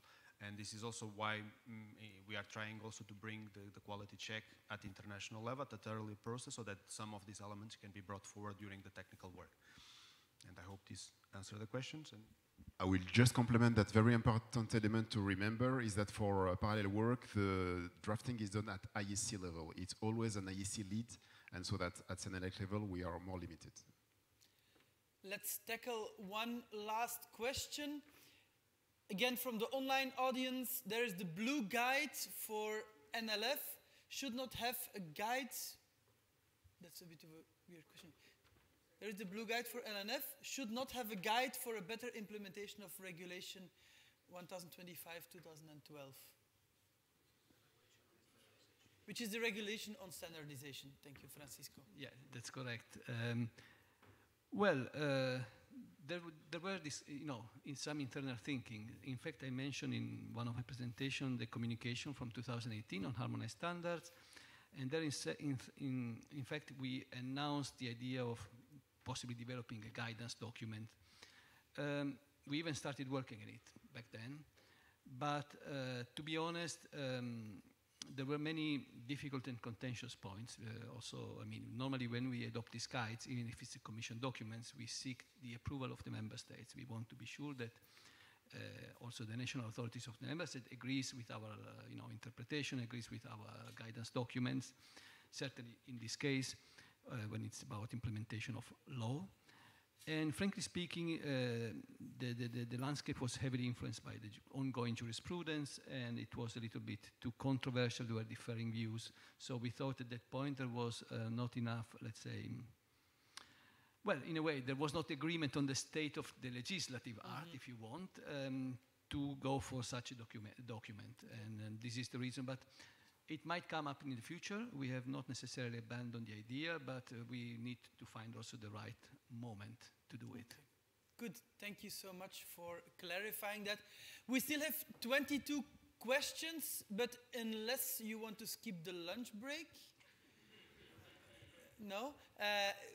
I would recommend to maybe tackle them with the people that are here on stage or any of the other colleagues, maybe of Senelec or the Commission that are present here during the lunch break. Let's give them another round of applause, and also to yourself for some good questions.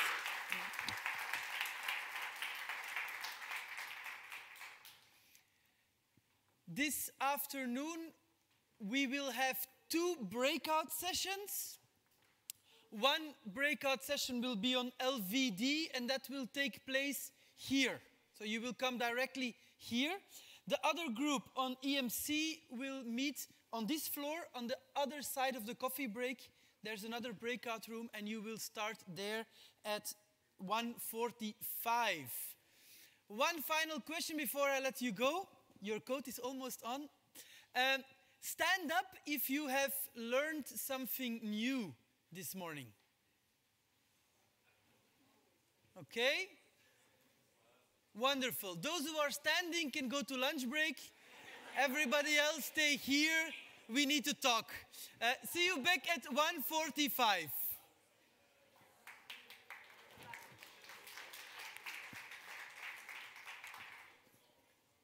You were sitting, eh? We need to talk.